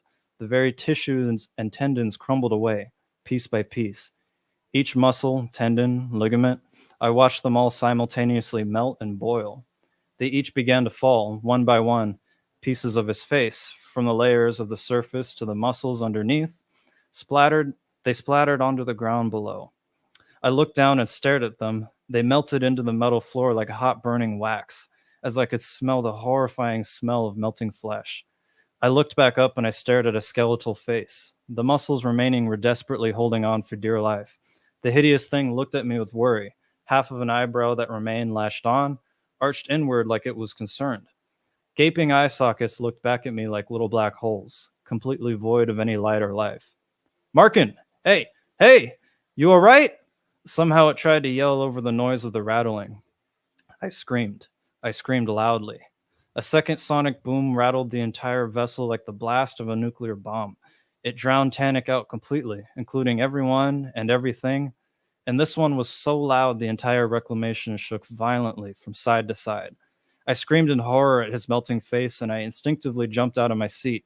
I fell back and tripped over the one next to me as the skeleton that was once my friend yelled after me, holding out its hand. It was futile. I was swept completely off my feet. My entire body flew back up from the metal flooring all around us. Cargo and personal belongings soared skybound along with me as the reclamation violently lurched from side to side. My very muscles expanded and contracted. I felt extremely unpleasant bowel movements that I couldn't describe. I slammed into the ground, then flew back up, then slammed down again, then back up again. My body screamed and outraged as it forced me to vomit. I began to instantly puke everywhere as I was thrown violently back into the air. I threw out my hands to ease the impact as I flinched in anticipation. I crashed back down and gasped through the pain as my hands and wrists bent unnaturally from the impact. The wind was knocked completely out of my chest. The ship stopped lurching. I was finally back on the ground. All around me, the crew was holding on to whatever they could as they were screaming in terror. The turbulence had reached insane degrees as far too many voices began to scream all around us. Some fainted as their heads fell forward and their bodies followed with them straight into the floor. Others fell back unconscious as their heads flailed along the seats like they were busted bobbleheads. Their spouses, family members, and friends next to them screamed as they desperately tried to wake them, grabbing their swinging heads despite the shaking to make sure they didn't snap straight off. The ship shook so violently, luggage and belongings threw themselves into the ceiling, and then the ceiling threw them all back down. Everyone desperately tried to hold onto their seats that usually didn't need seat belts, so as not to be thrown in the air like I was, or like all of the luggage. Something went wrong. Something went terribly wrong. The captain's voice shouted all around us in a terrified and panicked tone, but I could not understand her words. That was alarming in itself. Moon was an extremely controlled and disciplined individual, so any type of panic from her alone spoke volumes. I grabbed my seat again for desperate hopes at sanity. I grabbed onto my seat again for desperate hopes at sanity. I held the metal tight, refusing to let go. My stomach turned again as my throat overloaded with hot molten liquids. Me and the others around me instantly began vomiting. I caught a brief glimpse again of the sounds. Tannic was muffled. He was trying to catch my attention. In my peripheral, I swore I saw him try to stand, only to be thrown straight onto his back in the other direction, away from me completely as the ship lurched hard again. I heard more screams. I looked over as I held the metal of my seat on the floor like my life depended on it. By the numerous windows, a young girl stood pointing outside into the expanse of space, crying. Next to her were other crew members. Their eyes were also glued to the glass. The paleness of their faces spoke it all. I followed their eyes. I wish I hadn't. Outside the glass, I saw handprints, followed by hands, hundreds of them, pressing against the glass, 100, 200, 300, Jesus. Hands and handprints began to appear straight out of the expanse of the pitch blackness itself as they pressed down onto the glass of the windows. Then they began to pound. Then they began to hit, to punch. Those next to the glass screamed in horror as they tried to run away, only to be thrown off their feet and thrust across the flooring from the ship, lurching hard both right and then left. The girl's mother screamed in horror from her seat as I watched her father jump forward and dash towards his daughter despite the dangers. Like a protective fatherly instinct, the man jumped straight into and tackled his daughter straight to the ground just in time. As he and his daughter were both thrown straight into the air, only to be thrown straight back down onto his back as he wrapped himself around her, cushioning her from the impact. I was horrified. "What the hell?" I screamed. Suddenly, I was thrown into the air too, along with Tannic and hundreds of others, as the ship took an extremely sharp nosedive. He screamed as he felt his entire body leave his seat unwillingly. I heard him scream my name, barely. I reached out to his skeletal face and screamed his. Like a plane falling out of the sky, we were thrown up to the ceiling, and then when we plummeted straight back down, I flinched as I couldn't stop it from happening. My face made contact directly with the metal. A loud slam before all things blacked out instantly. I felt nothing, heard nothing. Finally, silence. Many hours had passed since the ship recovered its stability from the record-breaking extreme turbulence. No one on board was ready for that, and Captain Moon's voice urgently tried to comfort and reassure the entire expedition for hours in the speakers all throughout the ship. With luggage destroyed, children crying, and many sprains, broken bones, and a few concussions, the captain's words were to little avail. Some of the crew, especially the rich and the family members, were utterly outraged. It wasn't long before shouting and fighting between some of the furious crew and the military personnel began. Something along the way must have somehow struck the ship during the jump, or as the rumors that had quickly been spreading suggested, something went seriously wrong with the reclamation's worm conduit. It wasn't long before theories began to spread throughout the crew that it might have been one of the gas giants, Neptune, Uranus, Jupiter, Saturn, or one of their hundreds of moons. It wasn't too rare for a ship to accidentally wormhole jump straight through a planet or a few moons, but usually the turbulence for such an obstacle was minuscule at best. The worst of turbulence usually amounted to some spilled drinks, or the occasional busted cargo like glass, or maybe a headache or two, sometimes motion sickness, and the occasional bumping and thrashing like an airplane, which inspired the naming. Nothing like this. This was like a plane crashing into another plane. It was a miracle only concussions and fractures were the extent of our injuries. The captain was lucky no one on board died. Keep those eyes open for me. Tabitha's voice was gentle, as she always was while she was at work. I nodded and kept my eyelids wide as the nurse waved her hand in front of my face. Next thing I knew, I was in one of the many emergency rooms for my concussions and sprained wrists.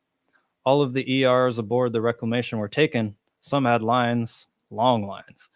It was a quick procedure. The Ixani were highly advanced and highly skilled at what they did. Some of us had sprained ankles, broken bones, or concussions, which was easily tendable for them. The emotional distress and outrage, however, that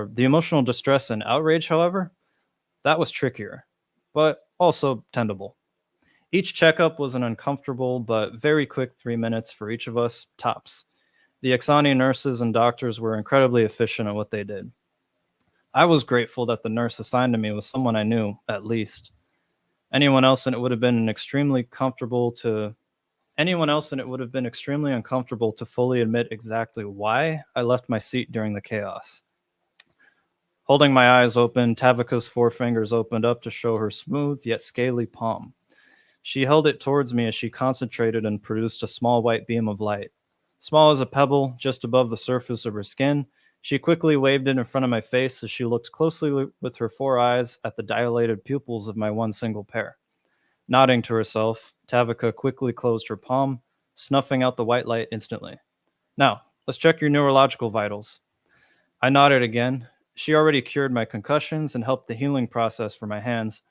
With her other hand, she gently placed 2 of her scaly fingers on the sides of my temple, or on the side of my temple. Watching her face, 2 of her lower eyes closed in concentration, while the other 2 looked off into nothing, somewhere above my head. Her natural gray pupils changed and then glowed purple as Ixani eyes usually did when they used their psychic abilities. The scales on top of her head began to wave and flap gently as I listened and heard a small and gentle hum radiating from them.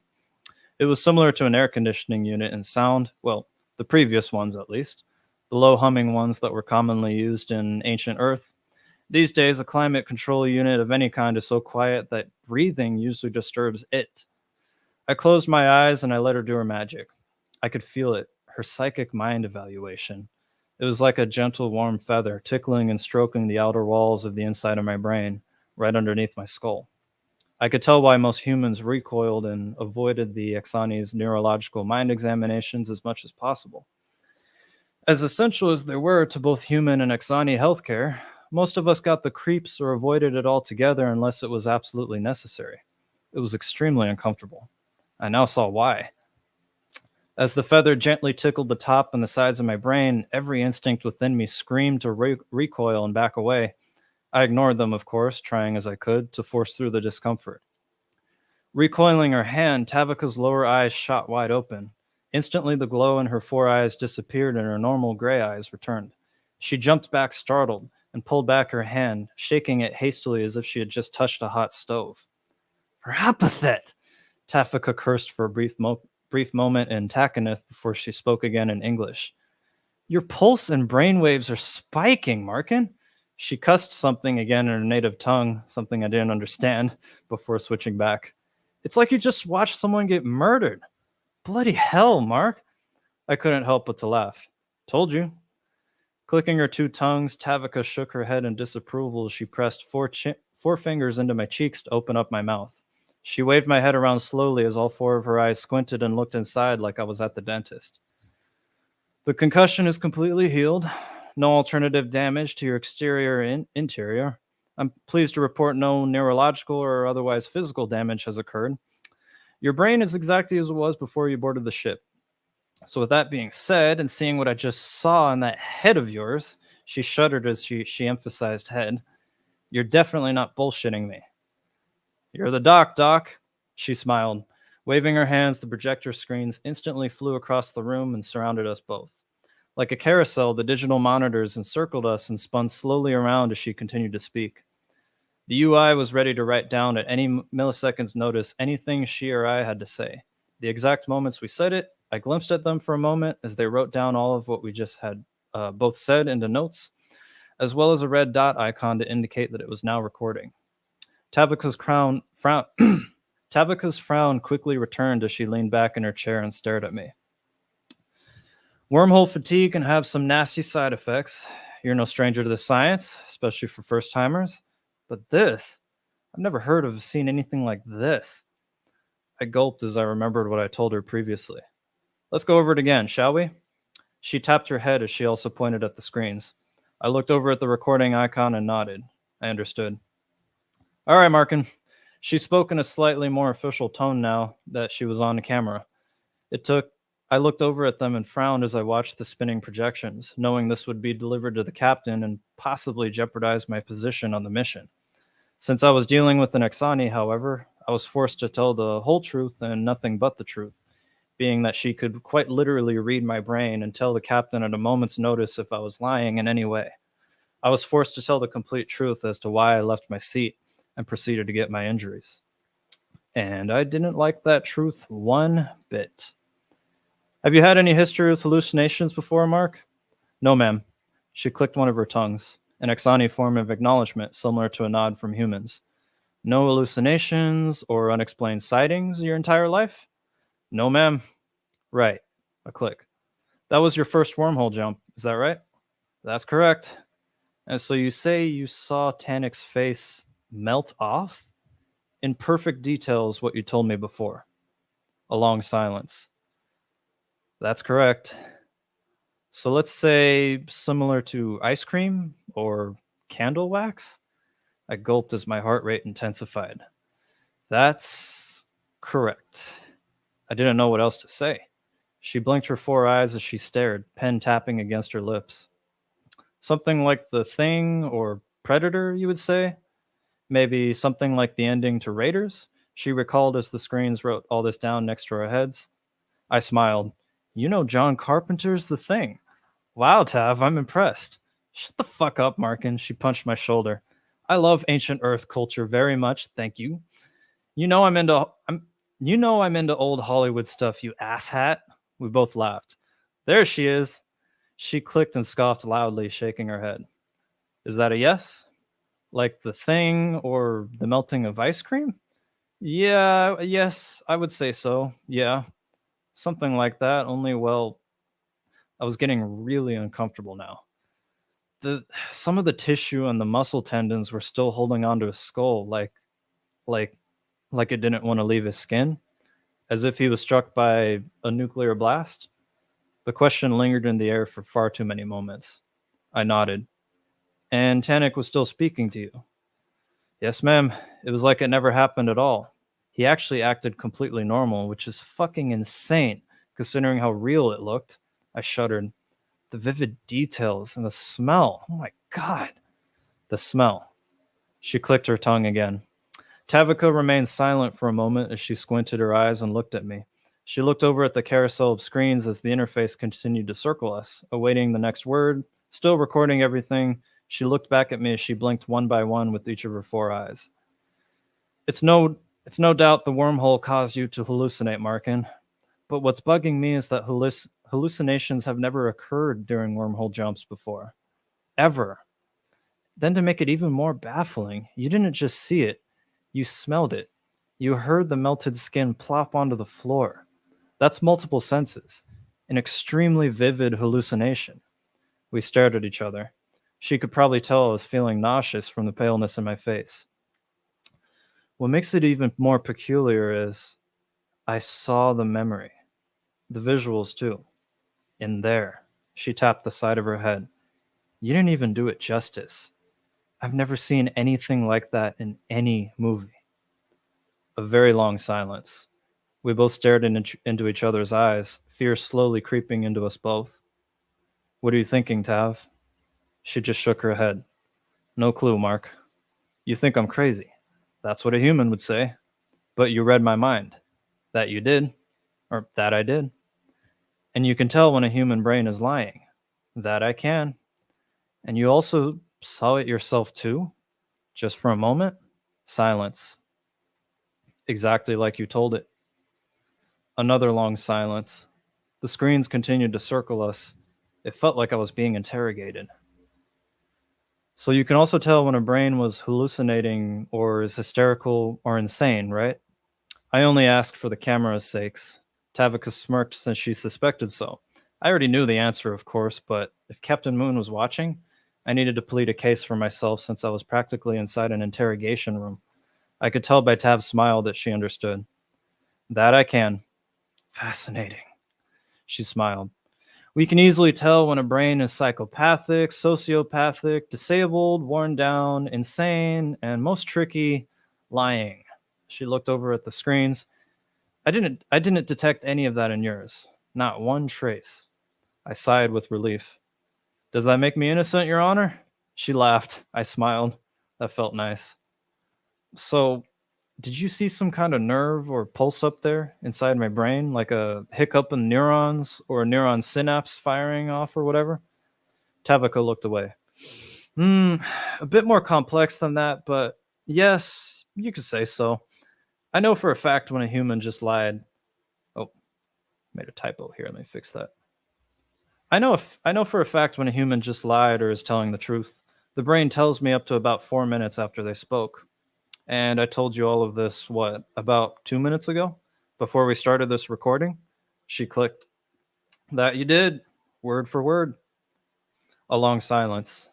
I pleaded my case for the judge. We stared as we blinked at each other before our eyes both looked at the screens. What else was there to say? What else was there to inform the captain? I looked back at Tavika with worry. What does it mean? She looked straight back at me as she blinked all 4 eyes rapidly, as she was clearly thinking. Breathing deeply, the scales on top of her head shifted as she was clearly in distress or in deep thought. I wasn't sure. Judging by her eyes, it looked like both. A black hole. Tavika. I'm serious, Markin. Tavika, come on. How else do you explain that type of turbulence? Half of my equipment was bloody destroyed. 30 of the crew members suffered concussions. Waving her hands now and her voice raising, I looked around to confirm it to be true. The mess in here was intense. It looked just like the rest of the ship. Tavika, come on. You know that a wormhole jump through a damn black hole of all things is a death sentence. Those things eat up any and all light and matter that touches them. We wouldn't even exist right now. She shook her head, thinking hard. Her scales were moving more rapidly. We were both at a complete loss. Then what the hell was that darkness? I raised an eyebrow. The darkness? A click in response. It's your first time, so you don't know, but the tendrils of the worm conduits, they usually light up the outside of every spaceship the entire jump. The whole time. She repeated herself with more emphasis. It's just how they work. There's never a moment of darkness like that. Never. I opened my mouth as my eyes grew wide. Oh, shit! So is that why everyone's spreading that rumor? She clicked and tensed her lips. Pitch blackness, completely out of nowhere. We were instantly submerged in it like we all just went blind. All right in the middle of an extremely turbulent wormhole jump. How the hell do you explain that, Markin? Captain Moon must be having a field day with this, I thought. Now my own head was racing. Of course the crew would immediately suspect it to be a black hole. What other type of cosmic phenomena is infamous for perfectly unadulterated darkness? Darkness so strong that it consumes any and all light that goes anywhere near it. Naive and scared crew members would always suspect something so extreme, as impossible as it may be scientifically. Especially if it was completely unnatural for pitch black darkness to show up in the middle of a damn wormhole jump. I'm pretty sure the UN and the Kalarian government would know if a fucking black hole was inside a Sol, let alone anywhere near either of our solar systems. I scoffed as I spoke a bit too harshly. Before coming here, the crew members were spreading this around rapidly like it was a hidden conspiracy. Give me a damn break. Does anyone on this ship know anything about how black holes work? And the hands? Tavika's eyes met mine again, and the hair on my neck instantly stood up. You said you saw hands outside the glass, Markin. She leaned forward and squinted with all four of her eyes. I wished I hadn't told her. In space. I saw your brain. That's what you told me earlier, Markin. I searched for it in there, and I found it. And to be honest, I've never seen a mind in such terror. Whether she realized it or not, she was shaking the hand that she touched me with. Whatever she saw when she invaded my head, it must have horrified her. Gulping, I nodded. I felt chills going up my spine. If it wasn't obvious from the mind reading, I'm pretty sure my pale face and cold sweat alone could have convinced Tavika and the captain both. I wasn't crazy. Or maybe I was. I blinked many times as my thoughts raced like wild. It took me many moments before I could find the words. I didn't see hands per se, more like hand prints, like what gets left behind on glass when a palm leaves it, like in the winter on Earth, or in the ice caps, or on Enceladus when you touch glass. You know, they looked like that. Do you think it was cold outside in that pitch black? No idea. Human hands? I thought for a moment, then nodded. I think so. It was hard to see exactly with all the damn shaking, but I think it was 5 fingers, not 4. I don't think they were Exani or... I tilted my head in discomfort as I forced myself to choke out the words. Any other alien hands out there that we haven't met yet? Tavika clicked as the UI continued writing all this down. She wasn't offended, of course. It made perfect sense considering the circumstances. Not to mention the likelihood of meeting another alien race like them in a fucking wormhole of all places was ridiculous and absurd. But anything was on the table at this point. And how many hands do you think you saw? She was being completely professional, as insane as I looked admitting this. I understood entirely. Looking at her eyes, she was deep in worry for me. If an Exani confirms that you're neither insane, nor lying, nor hallucinating, and your brain is and was perfectly lucid, how the hell do you explain this? I looked up at the ceiling for a moment as I breathed in deeply. Well, over a few dozen, no, hundreds. It was over 100, at least. She clicked. You weren't the only one on board to report this, actually. Around a few crew members, particularly young ones, reported the same exact thing. I read the logs from some of my other nurses. Some were particularly distressing. They say they saw 6 fingers. 6?! My eyes shot open wide like saucers. I was dumbfounded. What the fuck? We stared at each other for many moments, my eyebrows arching ever closer together in fear and anxiety. My heart was audibly pounding now. We both glimpsed at the carousel of screens circling us, like we were asking them silently for help, for answers, for anything. They just remained still, patiently waiting as they circled us, an emotionless and only ever professional computer UI. You don't think it could be extraterrestrial, do you? The air was heavy with the implications of my question. After meeting the Exani over 3 millennia ago, it was never out of the question that more life could be out there. But to think that a strange phenomenon like a wormhole jump, and the pitch black, the hands, and most worryingly, my friend's face, was way too bizarre of a way to introduce oneself, let alone morbid. She didn't answer. Tavika blinked at the projections for a few moments before a few moments. Tavika blinked at the projections for a few moments before she suddenly waved them away with an aggressive swing of her hand. The carousel of screens instantly disappeared and shot back to the monitor at light speed, uploading all the information to the captain's logs. Approximately 10 seconds later, the console dinged and we both looked up to read the text as it lit up the air. It was one simple note asking for me to meet Captain Moon in the cockpit immediately. She must have been watching the entire conversation live, of course. Oh boy. Tavika jumped up suddenly and put her hands on my shoulders. A look of terror filled her wide open eyes. I know what it was, Markin. What you saw. I raised an eyebrow. She leaned in closer, waving her 8 fingers dramatically as she eerily spoke. The ghosts of our Christmas past. They're haunting us on our journey as we pass through a black hole. They're trying to warn us and sabotage our mission. Ooh. She burst out laughing as I pushed her off of me. Man, shut the hell up, Tavi. That's not funny. She burst out into more laughter. I scoffed in response. Fuck you, Tav. I gotta go. I had a massive smile on my face.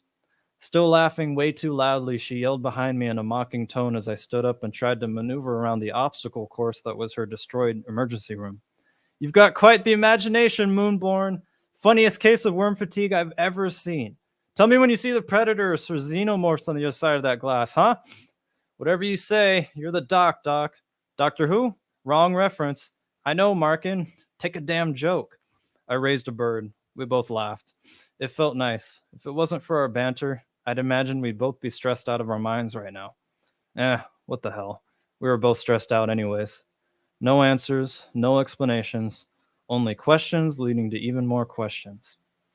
I took a deep breath and sighed deeply as I walked out and headed towards Moon's office.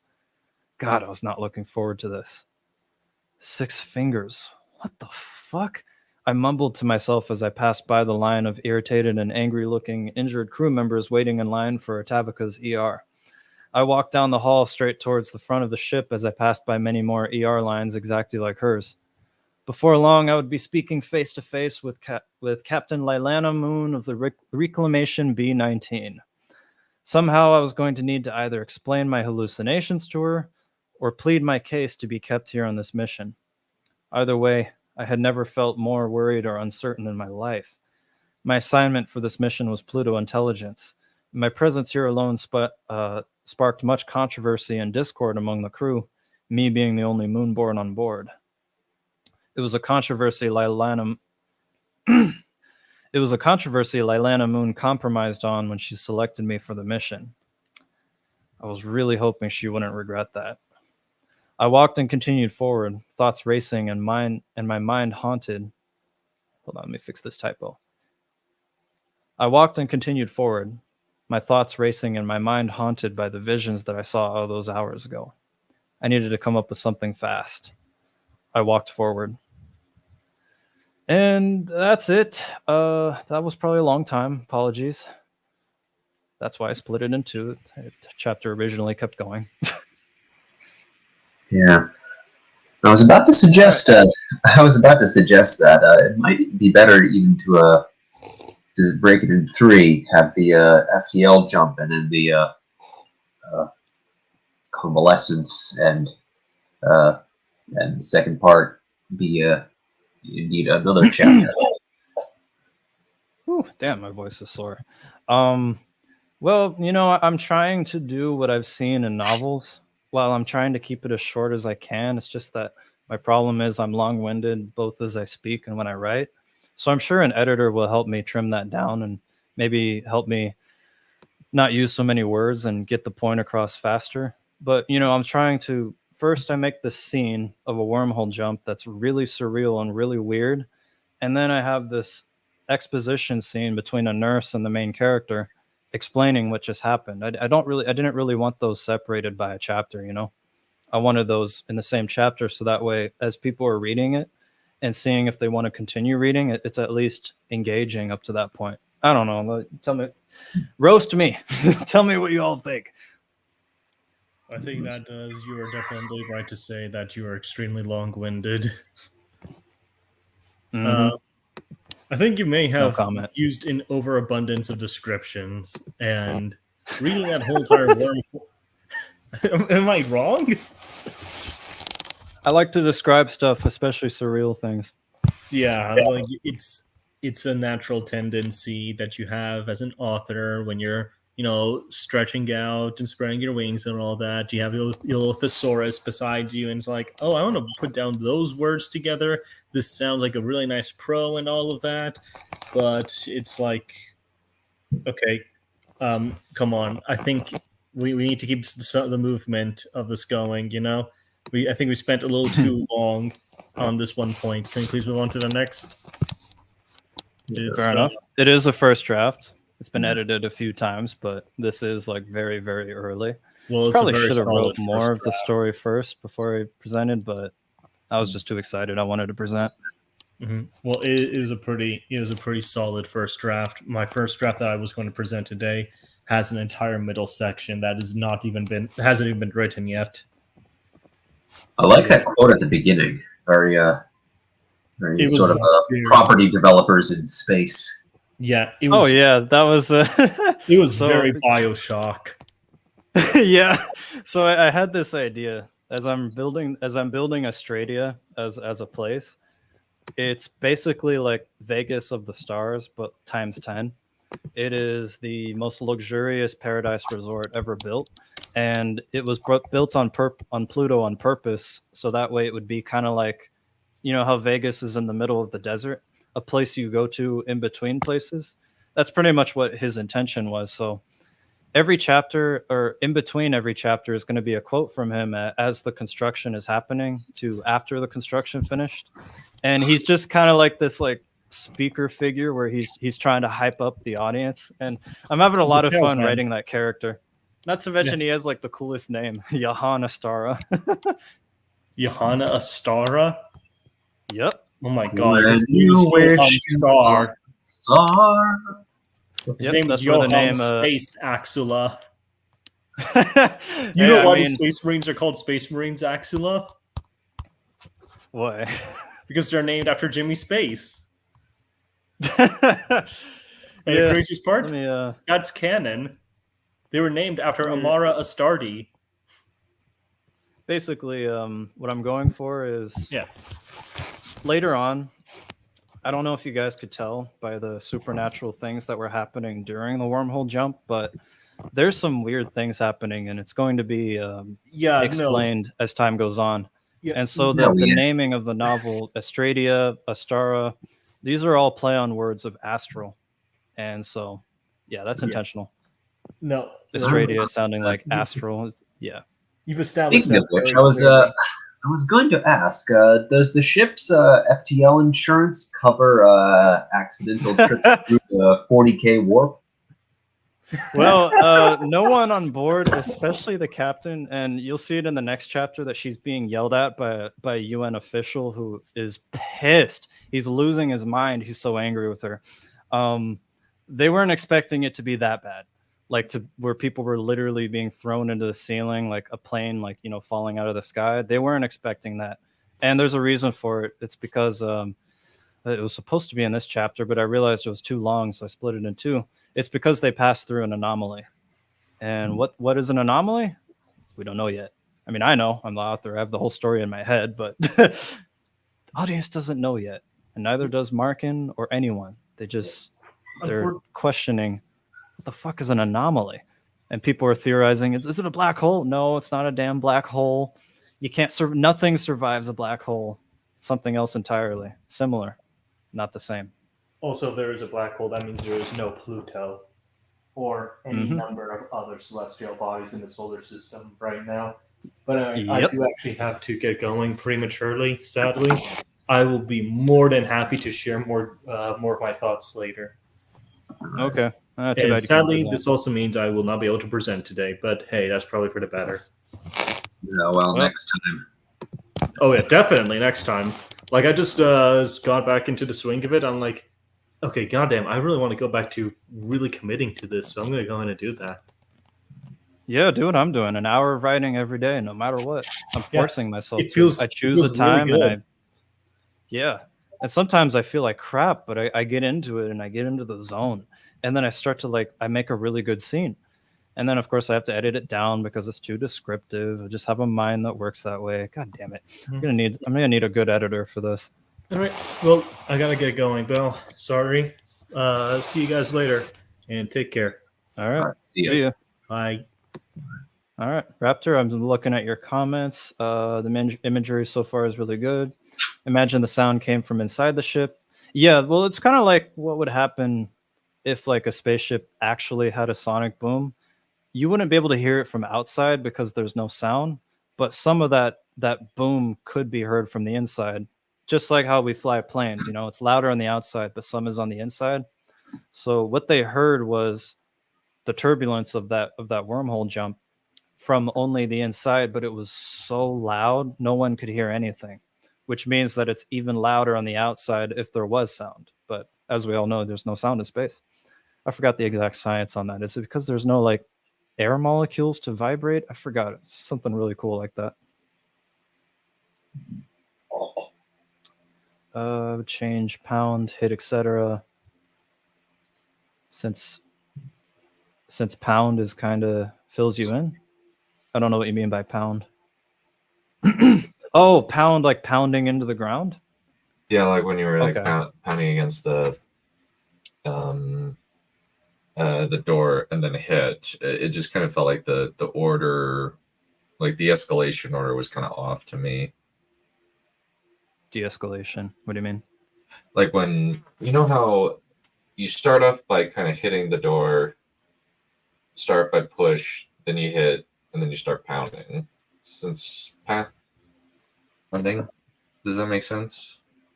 Oh, basically what that's supposed to be is like, I guess like a horror movie where you would see handprints on glass, and then you'd see the handprints start to like, you know, hitting, like knocking really hard, and then starting to punch it.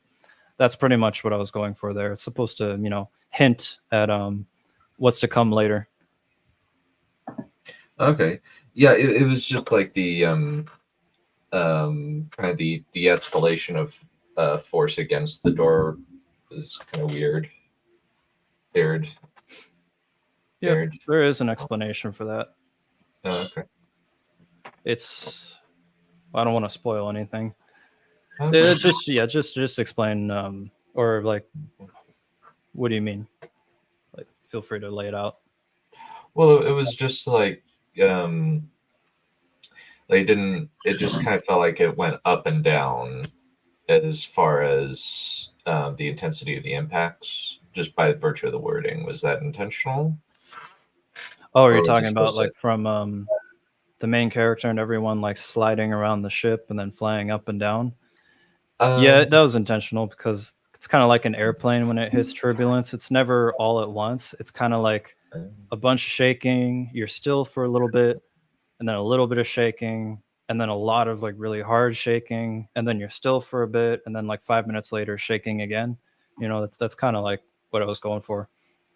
Oh, I got the impression that somebody was hitting a door to try and get out. Oh, no. Everyone, so pretty much it's like people were in their seats. The seats don't have seat belts because it'll be explained later that they're not really necessary in this point in the future.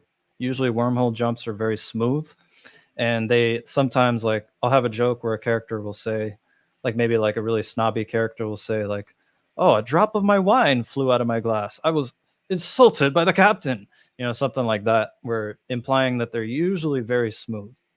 And so this one was extreme because they passed through something really unnatural. And that thing that they passed through just showed up while they were traveling. And it'll be explained in the next chapter that the captain knows about it and the emissary knows about it, but the crew doesn't. Not yet. And Markin's going to overhear the conversation. And then next thing you know, he's in on something he didn't want to be in on, where the as usual, the government knows a little bit more than the people. Some things never change. But yeah, Raptor, you said I think I have the opposite issue in not explaining enough regarding the environment. I'm more focused on the characters. Well, I hope I did a good job with the characters. I wanted to make it interesting by having the first character he talks to be one of the aliens. And then I established that they have the ability to produce lights, which is relevant for, Pluto being a dark planet. They're the ones that helped light it up. And they can also evaluate like human brains because they have like psychic abilities. And so pretty much what I was going for there is to open the door that yes, this is in the future, and yes, there is other life in the universe, like no question about it.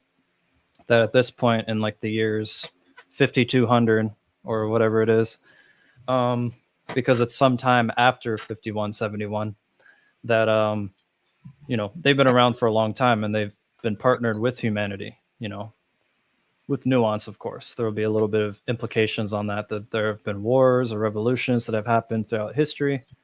But yeah, the dynamic between your two characters felt organic. Yeah, I was trying to go for that. They're friends, and that's what Markin was relieved about, that he wasn't just talking to some irritated doctor or nurse who didn't want to see him. He was seeing one of his friends on board who happens to be a nurse, and the conversation is her trying to be professional while also being, silly like she usually is, and a little bit of balance of both, because they're both like really uncomfortable and they can't explain what the hell just happened, so they cover it up with jokes and like snarkiness. It's pretty much based off of like real interactions I've had with coworkers and just people in my life. Like we talk to each other exactly like that. So when I write dialogue, I try to make it really realistic. I definitely got the impression of two geeks. I think there were like a couple of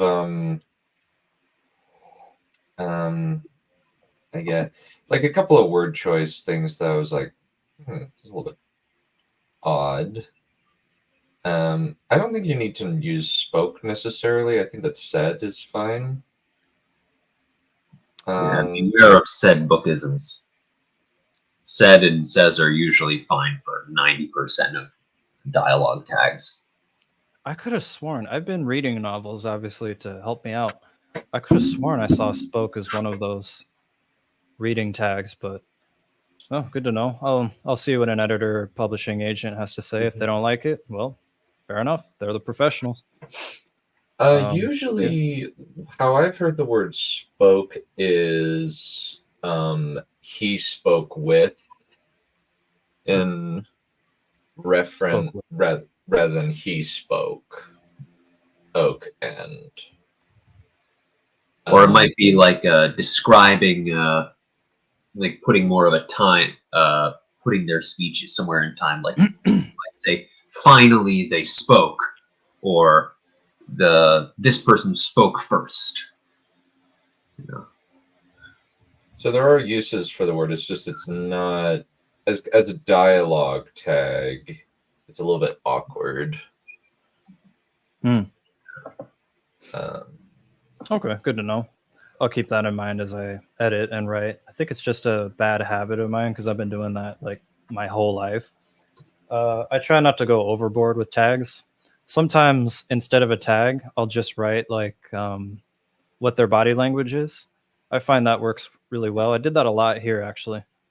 And especially in the next one, when Markin talks to the captain.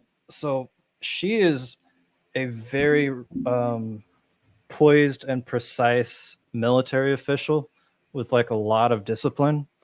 And she has like a lot of authority to her. So a lot of her dialogue tags will be like her hand gestures or, body language to emphasize like this is a person that's kind of a badass and like a war veteran or like a drill sergeant. That's kind of like how Captain Moon is. Oh yeah, and it's gonna be fun. Great. I wanted to read that here, but I realized the damn chapter went on too long. I was like, shit, I'll split it in two. So yeah, that conversation's a pretty good one. But since everyone's critiquing the same thing, which means multiple witnesses, I have too many descriptions, which is hilarious because when I read books, I think to myself, there's not enough description. So it's definitely something wrong with me. I don't know why that is. I just have an overactive mind. I think the descriptions That's why are we fine. need editors. I think the descriptions are fine. I think they just need to. I just think the wording needs to be slightly more concise. Well, that's what I mean. Too much, like too many sentences, too many paragraphs of description. Yeah, there's this book I'm reading, but I thought to myself, because it's not sci-fi or fantasy where you kind of need description. It barely has any. It's just dialogue tag after dialogue tag because it's just your usual modern day murder mystery. So you don't really need to describe a house, for example, or a car. We all know what they look like. But I try to be descriptive because I've got the Reclamation, which is a spaceship. I've got, an alien called the Exani, and she has scales on her head and 4 eyes, 4 fingers. And then, of course, I'm trying to describe like the wormhole jump, which I want it to be really trippy, like really. I don't just want it to be like a Star Wars, pew. I want it to be like there are these purple It's like tendrils warp reaching from out into 4K. space, yanking on it, ripping a hole, and then like thrusting itself through that hole really fast, like stuff like a slingshot, if you will. But I think I described it too much, which is a problem with my head. I have an overactive head.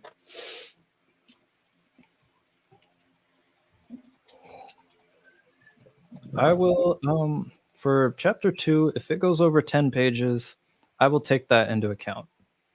I believe there's 2 scenes in that one. One where Markin runs into Titanic again and they both banter, and then he goes to talk to the captain and they have like a really interesting conversation. And yeah, but I think the second scene is a bit too long. So before I present, either next week, or I'll probably be ready next week, to be honest, I'll try to make sure I don't describe too much. That's the goal here. That's actually a very good point. I think a good example of that is like an example sense of that was the awkward silence dragged on before someone finally spoke. Usually it's that's what I've usually found. Well, I was trying to make it where they were kind of at a loss for words because of the implications of what the conversation was about. Mhm. But I get you. I might have described that too much. Let me go take a look.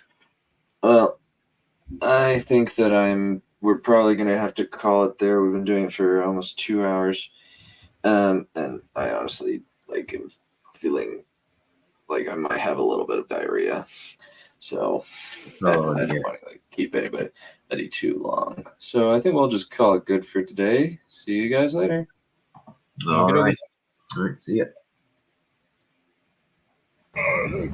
Enough! Kill me! Just end it.